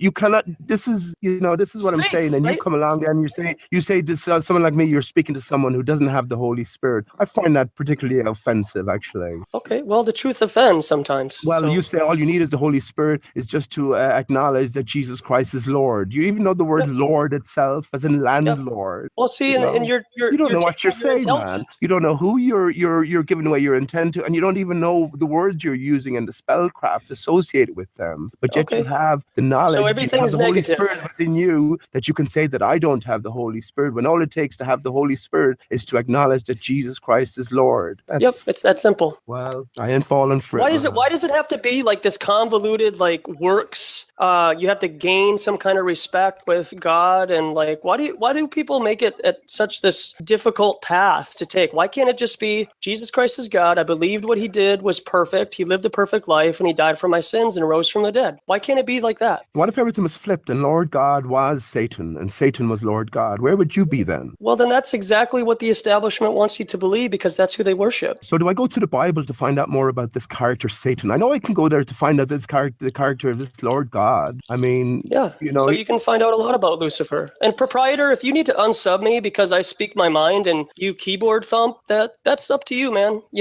Why does Jesus? But I'm not going to allow somebody. Why does Jesus in Revelation to speak 22 about say my Lord in a manner that is a lie, so that other people believe it? Why does Jesus say in Revelation 22 that he is the root of the? Hang on, what is that? Oh, hang on.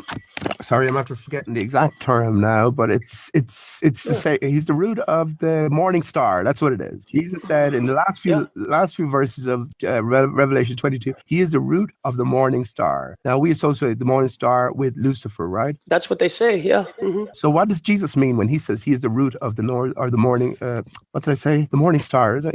Yeah, Venus. Yeah, because Lucifer is a copy. So if somebody's going to be deceived, it's best to deceive somebody by having the most closest representation of what is. So if Lucifer can claim to be God on earth, and then through that deceive people in who Christ is, then you're going to pull the wool over a lot of people's eyes spiritually. Yep. But in this book of Ultimate Truth, right, we haven't a chance to get much of a grasp on the character of Satan, do we? Again, we see all the horrors you're looking at it through the human heart and through your own intellect, man. Well, have you not got a human heart, man, and your own intellect? Yeah, I do, but also the heart is fully wicked, and who can know it?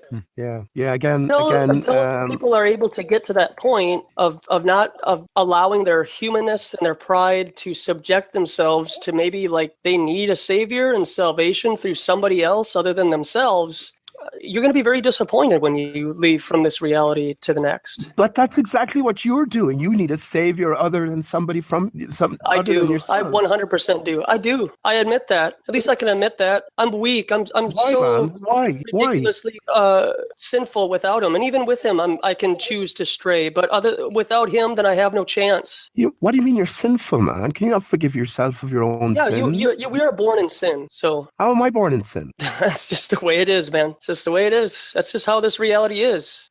We weren't around when it was created. So you love Job so much, you should read the rest of the end of Job. So my son has been punished. I have read it. Okay, well, you're reading it from your human eyes. A few times, and I challenge you to Joshua, going back to what you were saying about what I was saying about when I was a kid, that I didn't know what Jesus or God was, and I was probably about 3 to 5 years old, and I had compassion in my heart to help a fellow friend that was in need, and I could feel it in my heart, my whole being, that it was right and it was good. And yet I was still so young that I couldn't comprehend that, but I remember it very vividly, and I felt good about it, and I had that twang in my heart that I helped my fellow friend, and I did as I was growing up. And it was later on that I got into God and the church. So basically, even though I was innocent, I was still, practicing. I think what I was practicing later on in life, even after I'd found God. So I was still being human at that time, as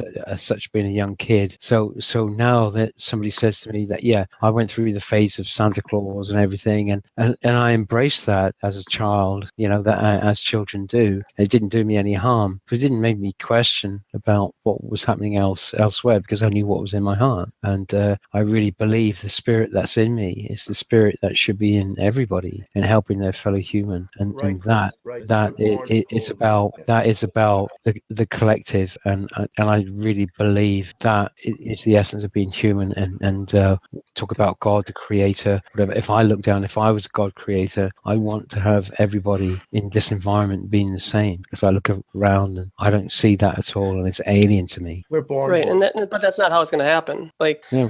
As opposed to what is the age of accountability? As opposed to what Joshua said, I believe we're not born into sin. We're corrupted into sin by Exactly. I think so too, Pete. Yeah, I think so too, because I was so innocent. We're born I had home. no concept about anything than the wider world, than about what was in my heart, and I followed my heart, and I did what I thought was right, and I felt. Well, we good. got some requests, Pete. I don't think you were able to explain the behemoth thing. I think we went off to another. Did you explain the whole behemoth in Job?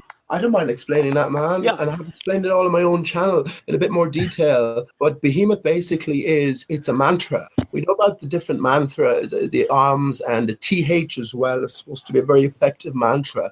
It's all about frequency and vibration. And this mantra will allow us to break, I guess, the shackles and allow us to return home. That's what I've discovered myself. And, I have to say, expand upon that a lot more. And I don't think now is the time or the place, but it's been pointed to again from everywhere. The sword taken from the stone, or King Arthur, takes on a different significance as well.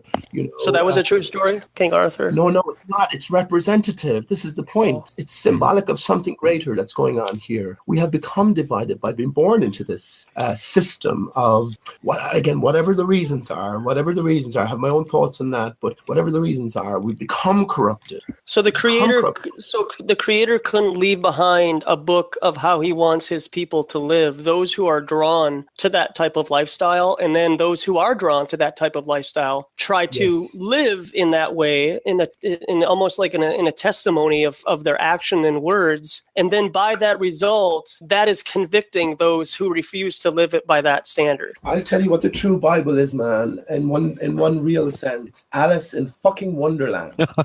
Okay, so a guy who's tripping balls on shrooms. I know that deserves laughter. I know it does, but this place we're in is a completely different mechanism than what we think. I meant no disrespect. Honestly. No, I know that's a funny thing to say, man, but I'm telling you, you've been pointing at it. You've been pointed at it from every direction, and it's all symbolic. It's all representative of something different that we have to encode. The Bible tells you the truth. No fucker can tell you the truth. You, as a divine being, you just got done saying that Alice in Wonderland is the truth. You have to be tempted, and you have to be tested, because the truth. You just got done saying that Alice in Wonderland is the truth, and then you throw the Bible under the bus. It doesn't even make any sense, man.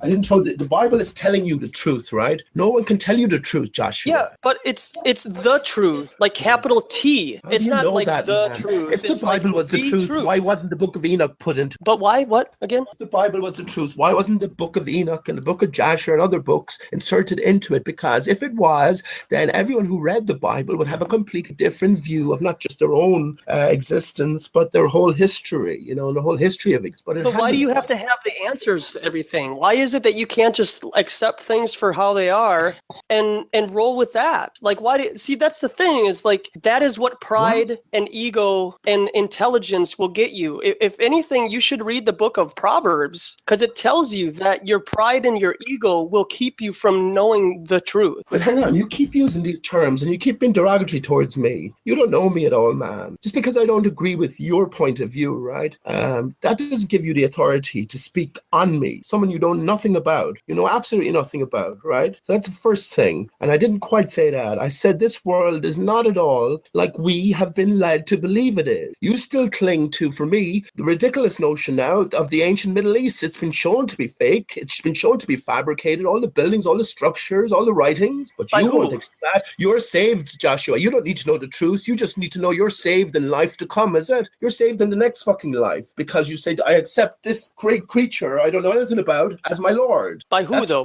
By who has all of our history been changed by? Say that again? By who were the historians or the people that you're getting your information from room tell you that things have been changed or something doesn't exist? On whose authority are you taking that information from? It's nobody telling me anything. As we go through our lives, we can garner truths, right? We can Okay, gather so information you've been to the from- Middle East? Pardon? Have you been to the Middle East? No, I haven't. And to Jerusalem? Okay, so then your experience, it can't be said that you got your quote truth from going there. You're taking somebody else's word for it then, right? Right. Well, again, if you're not going to look into the evidence, which supports the whole idea that there was no fucking ancient Middle East, the likes of the pyramids were built relatively recently, as were most of the other structures, then what are you going to do? What are you going to do? You're going to cling to your worldview. I'm going to cling to mine, right? But I think I will have better reason than you, because I would have been at your position. I would have believed your point of view at one point, but I've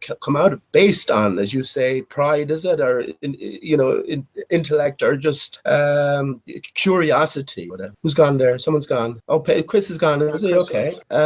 This is what it comes down to, and I have nothing against you at all, Joshua, but I think the one thing, again, coming to flat earth, is we have to fucking re-question everything, and we can't just take things on faith, especially when there's a pathway laid out for us to find and garner the truth. That's what I'm saying.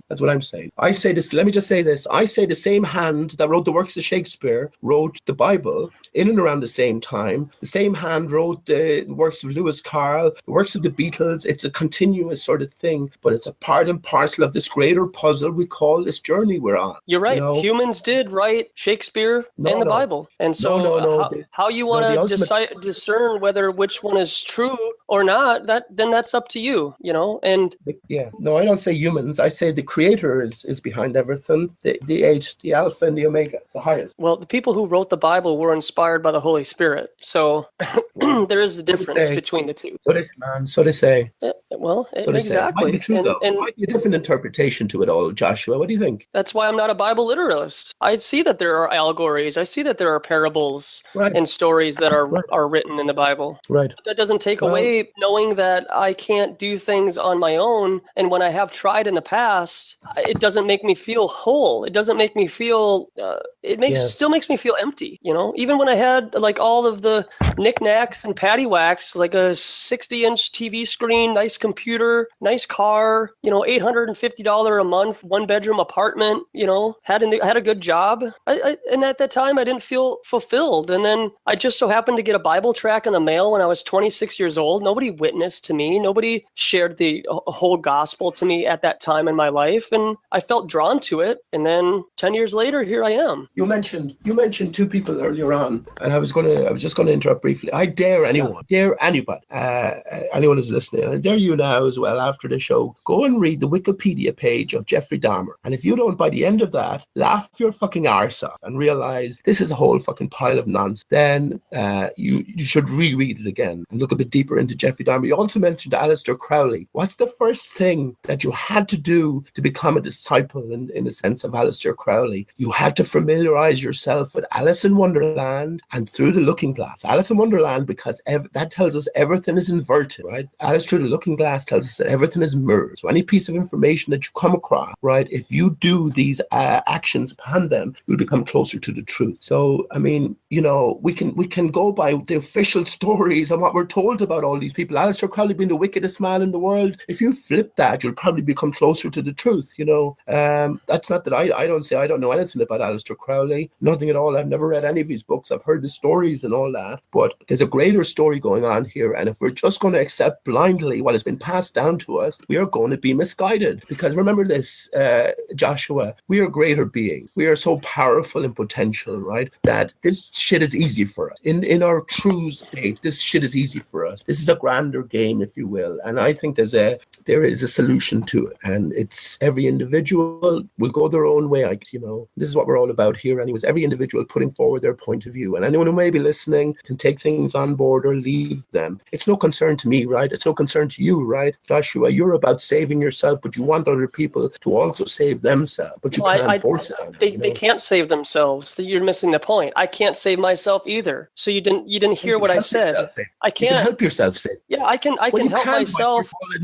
I can help myself by being prudent with the time and the resources that I have. But in terms of saving myself from what would happen if I died without Christ, I can't do it by my own works because my works are filthy rags in front of him. It is that simple, people. Confess with your mouth that Jesus Christ is Lord and have the right intent in your heart and stop beating around the bush and you're saved. And then through that process, over time, you will be able to weed things out of your life that don't belong. And then you will become the person that you were supposed to be before you started acting like you can do it on your own. Can we replace Jesus with pure and true and honest love? You can't be that, though. Why not? Can you not aspire to that? You can try, but you're trying to do it through your own merit. And you're saying, we have no merit, of course. My son has no merit because you're born the son. You're pretty worthless unless you give your power and your intent and your love away to something that you know nothing about. And this is not how it's working. There's a particular age of accountability, and most people would say that age accountability is anywhere between 12 and 14 years old. And I don't think that a 5-year-old who gets hit by a car is going to go to hell because they don't have that age of accountability. They don't understand. Where do they go? And so where do they go? Where do you think they go, man? They go to heaven. They go in the presence of God. Just like all the people who are aborted. Just like all the babies that are aborted millions and millions of times. Why isn't anybody out there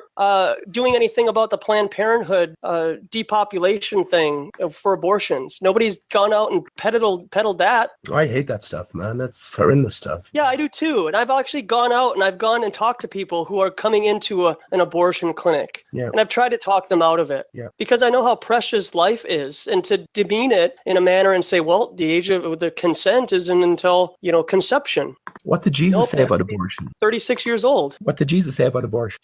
Hey, man, I don't know everything. What did he say? What do you think he said? Is because you have love in your heart, you know that this is a wrong practice. You don't need to involve Jesus into it. This is what I'm saying to you. Did I say that I did it because of God? No, I didn't. Well, just saying. I did it because I knew it was the right thing to do.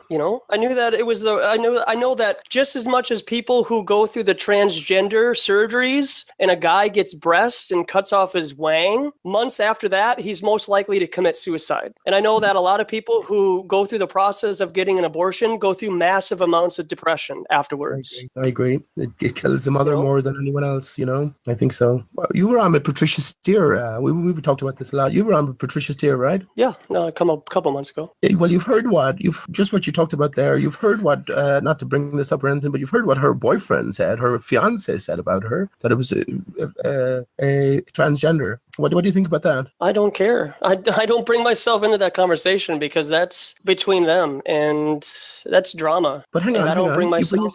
You bring yourself into other conversations, and that's someone you've had a direct relationship with. I have, but that doesn't mean that she is or isn't who she says that she is. And until I have proof, would you delete the video? I haven't watched the video because it's not anything that's important to me.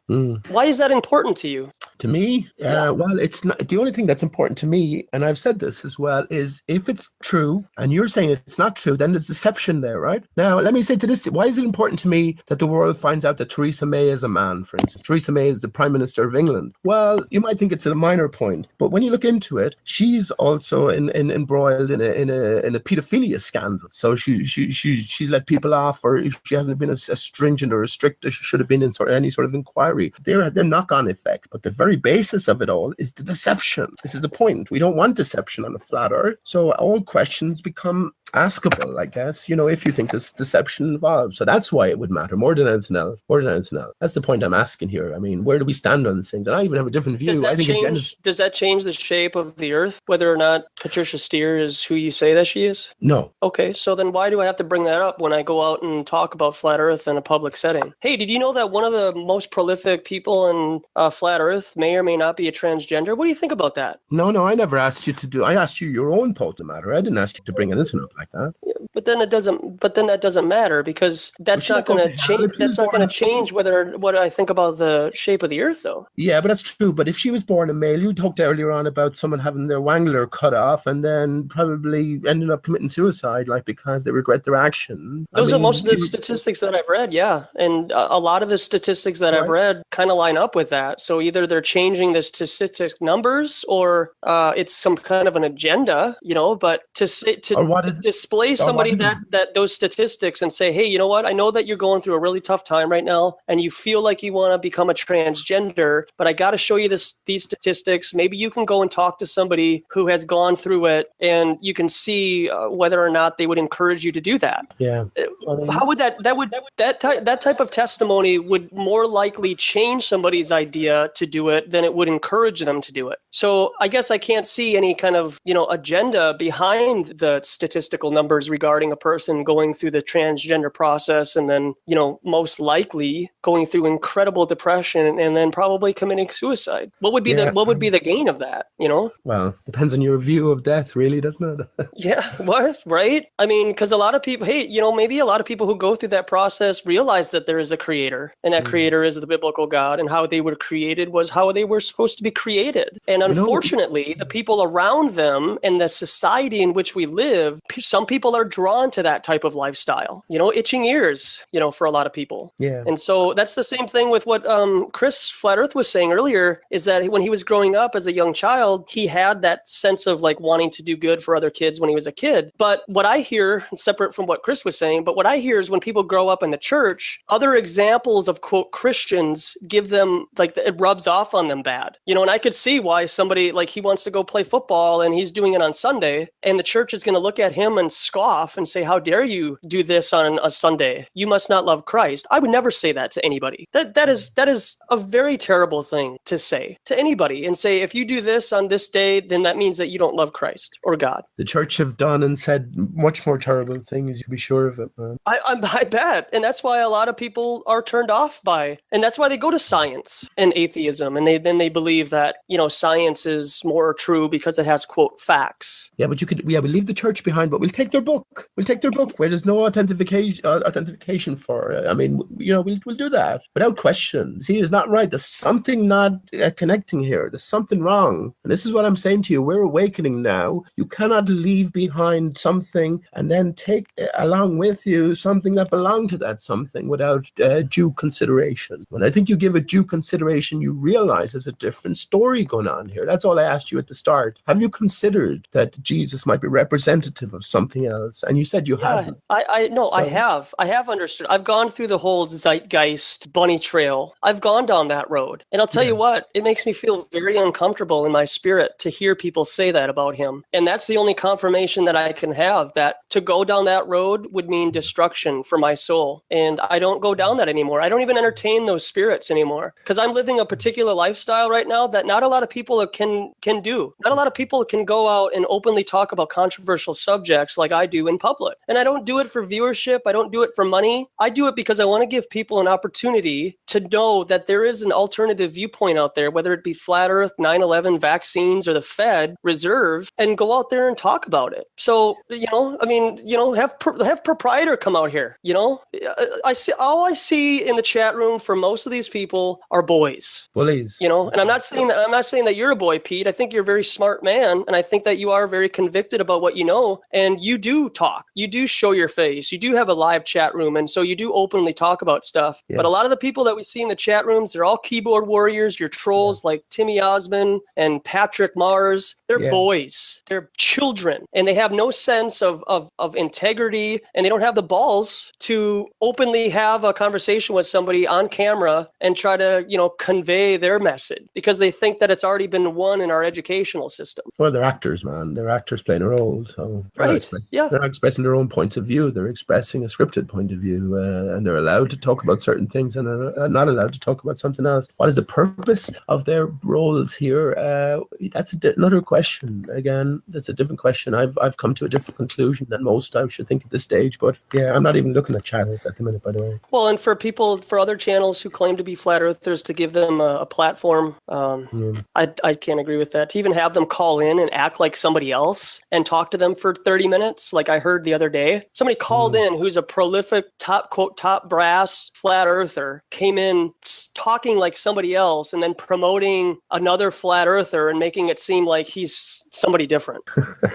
Right? Name the name there. It's go on. It's unfortunate, Who is but that? I know that Math Powerland calls up people and does the same thing. Math Powerland calls people up and he acts like he's somebody else, and these channels give him a platform. It's flat Earth is infiltrated at every level. I've been saying it for the longest of times. It's easier to identify the bowler actors. Flat Earth actors are a little more difficult, but yet they're there in spades. Now, the question you have to ask yourself, I've been aware of this, what is the ultimate fucking purpose? What's the ultimate motivation of these people? And, you know, depending on who's asking the question, depends where you come out with that one. You know, I certainly, as I said, have come out in a different place, but they're all pertinent questions, you know, and we have to be aware. Like you asked, what does it matter if Patricia Steer is a transgender? Well, it does matter, because if it's true, then there's a deception going on here, because she's presenting something that's not true. So I want to know about that. No greater consequences to anything else. Like me and you talking here, where Jamie's gone, but I'm just talking to you, Joshua. You know what I mean? Give a shit who's listening. Just having a conversation with you, and if I think you're being dishonest with me, I would hopefully ask you a question about that, and vice versa. You know, I'd expect that of you to me as well. But we have to be aware of the arena, and I think I've said this on my own channel. I think right now must be the most fucking confusing time for most flat earthers. I really do, and I think a lot of people are probably not raging, but regretting maybe in one sense ever getting into flat earth or getting into conspiracy theory. Whereas what I will say is there's an end in sight. There is an end in sight. There's a purpose to all of this. And again, I'll take it my own way. You will take it your way. Joshua, Jamie will take it his way. This is what it's all about. We can take as individuals the points of view of many different people and come out where we come out ourselves. No bearing on me, because all I know at the end of the day is me and myself and my existence. And I assume the same applies to everyone else as well. You know? Yeah, no, I appreciate your thoughts, Pete and Jamie, for allowing us to share our ideas and where we're at and stuff. And that's what I think this platform is great for, particularly Jamie's. But, you know, the stuff that they're trying to solve in California a couple of weeks ago with Antifa and what they plan on doing on November 4th in a month and a half or 2 months from now, they're not going to solve anything on November 4th when Antifa plans on, you know, raising hell about Trump. And that's the thing, is people think that we voted them in. That's, you know, I mean, so they're going to go and riot and protest about some guy that they had no choice over. But then the illusion is that we did. I know. If I was a gambling man, Joshua, I could have made an awful lot of money. I knew Trump would be elected. I just could see it. And I also knew that Trump was part and parcel of the 9/11. I'm not going to say a hoax anymore, because it was representing something greater. But he was there. He was right there on the day. I knew his time was now. And isn't it funny? You have a link. I'm going to look at that. You just put the answer. Is it 42 or 420? I say it's 420, right? Because we're told that the answer is 42. The answer to Light, the Universe, and Everything by Douglas Adams, amongst many others, you know. But with gematria, what you always do is you knock off the zero, right? So because everything is reversed, you add on the zero. And I have a context, 420 as well. Anyone who smokes cannabis, I know you don't yourself, but anyone who appreciates cannabis anyway will definitely appreciate the number 420. It will bring a smile to their face. But see, that's the thing, is I used to smoke. I'm quite aware of what marijuana and psychedelics can do, but I'm just at a particular point in my life where I need sobriety, and I don't think that there's any integrity for me to be like other flat earthers, for example, who go coast to coast and smoke bud and talk about it on their Facebook and YouTube channel, and then possibly talk to kids and family about flat earth when they're stoned out of their mind. I don't think that there's anything profitable from that. I think that as tainted as my past might be, I've just grown to know that I wouldn't be able to do what I'm doing if I woke up and had smoked a blunt, you know, at the beginning of my day. That's just me right now. I just can't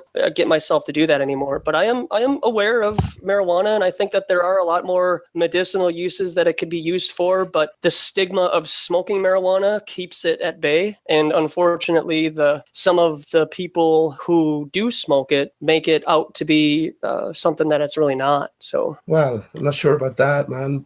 First of all, I mean, the benefits of cannabis, nothing to do with people smoking it. I mean, if cannabis was legal, there'd be no more pharmaceutical industry, petrochemical industry, clothing industry, etc., etc., etc. You know, so there's a different sort of story going on there. And I agree with that. Yeah, and of course, we're encouraged left, right, and centre to be drinking alcohol, which is, if you forgive the expression, the devil's drug. You know, it's the worst of all. well. But that wasn't the point. The other reason Weren't you drinking a while ago on one of the hangouts I did? me.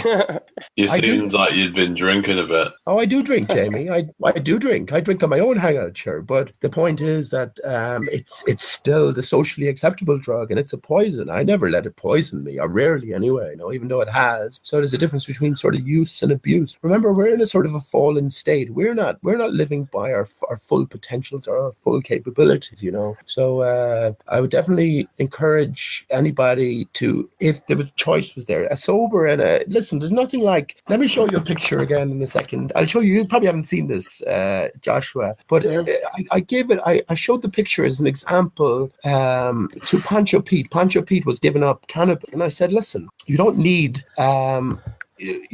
the best fucking high is a natural high, you know, and I'm sure you appreciate that, Joshua, as well. But I posted this picture of my boy. It just exemplified what I was talking about because, well, I'll show you the picture now, you'll understand. And all it was we were driving along. He was sticking his head out the window up through the sunroof as we were going down a country road, and he was just breathing in the air, and he comes back in. Can I share my screen, Jamie? Yeah, just do this. I'm gonna be finishing up after this. I know.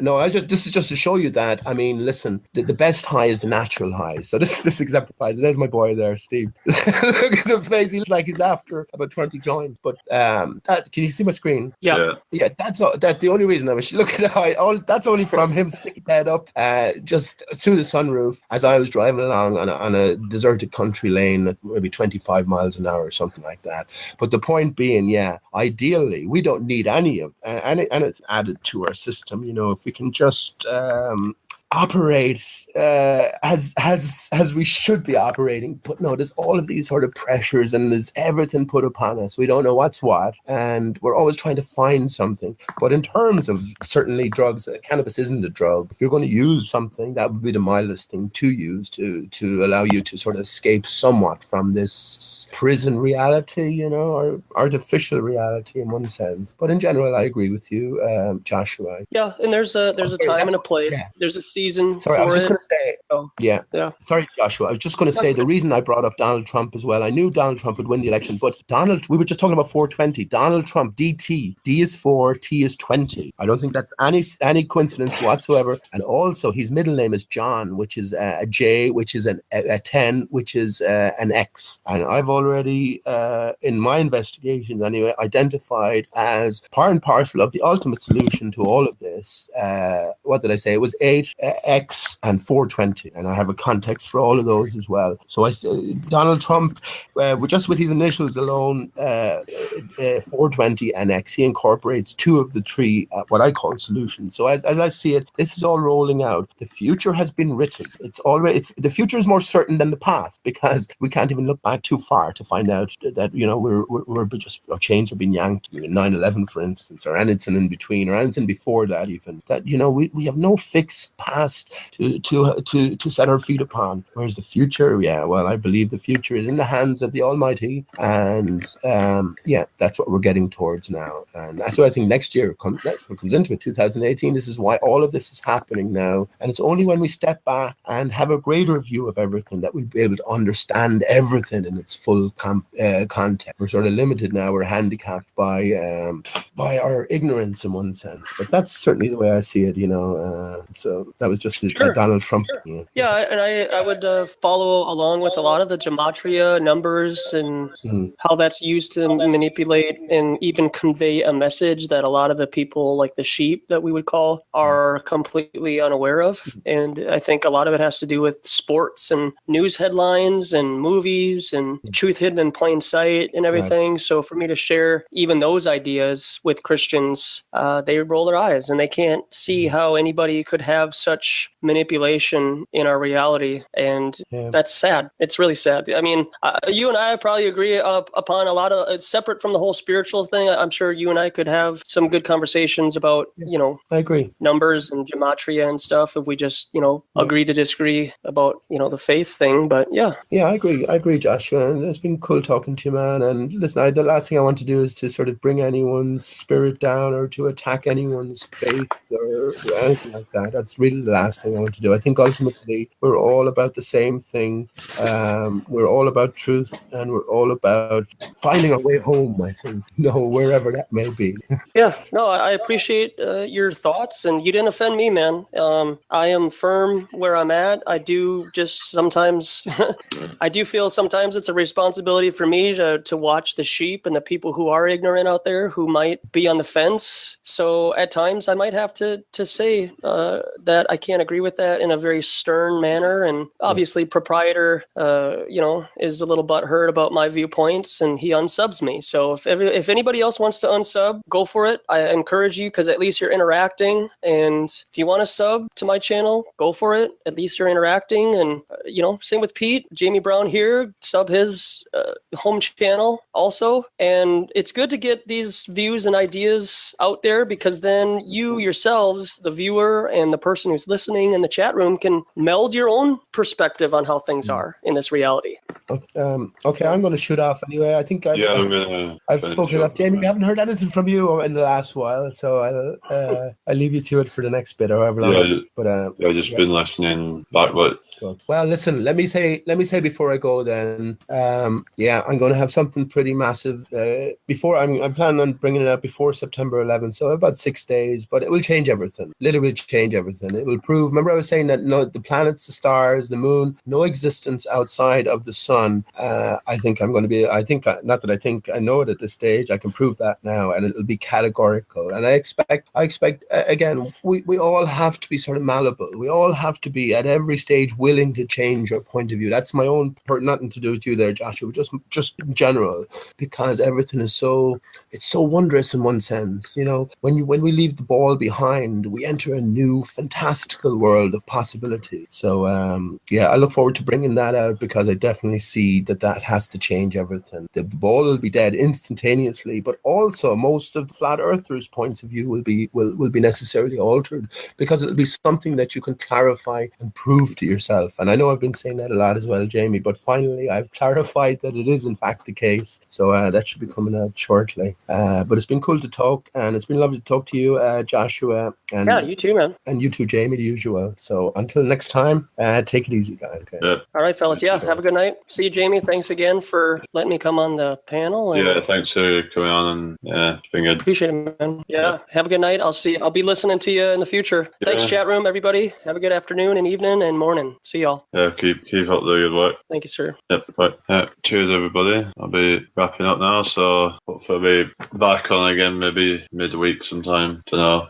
We'll just see, won't we? But yeah, take it easy, guys, and keep searching for truth, and someday we might find some. But yeah, that's all I've got to say, really. Peace, everybody.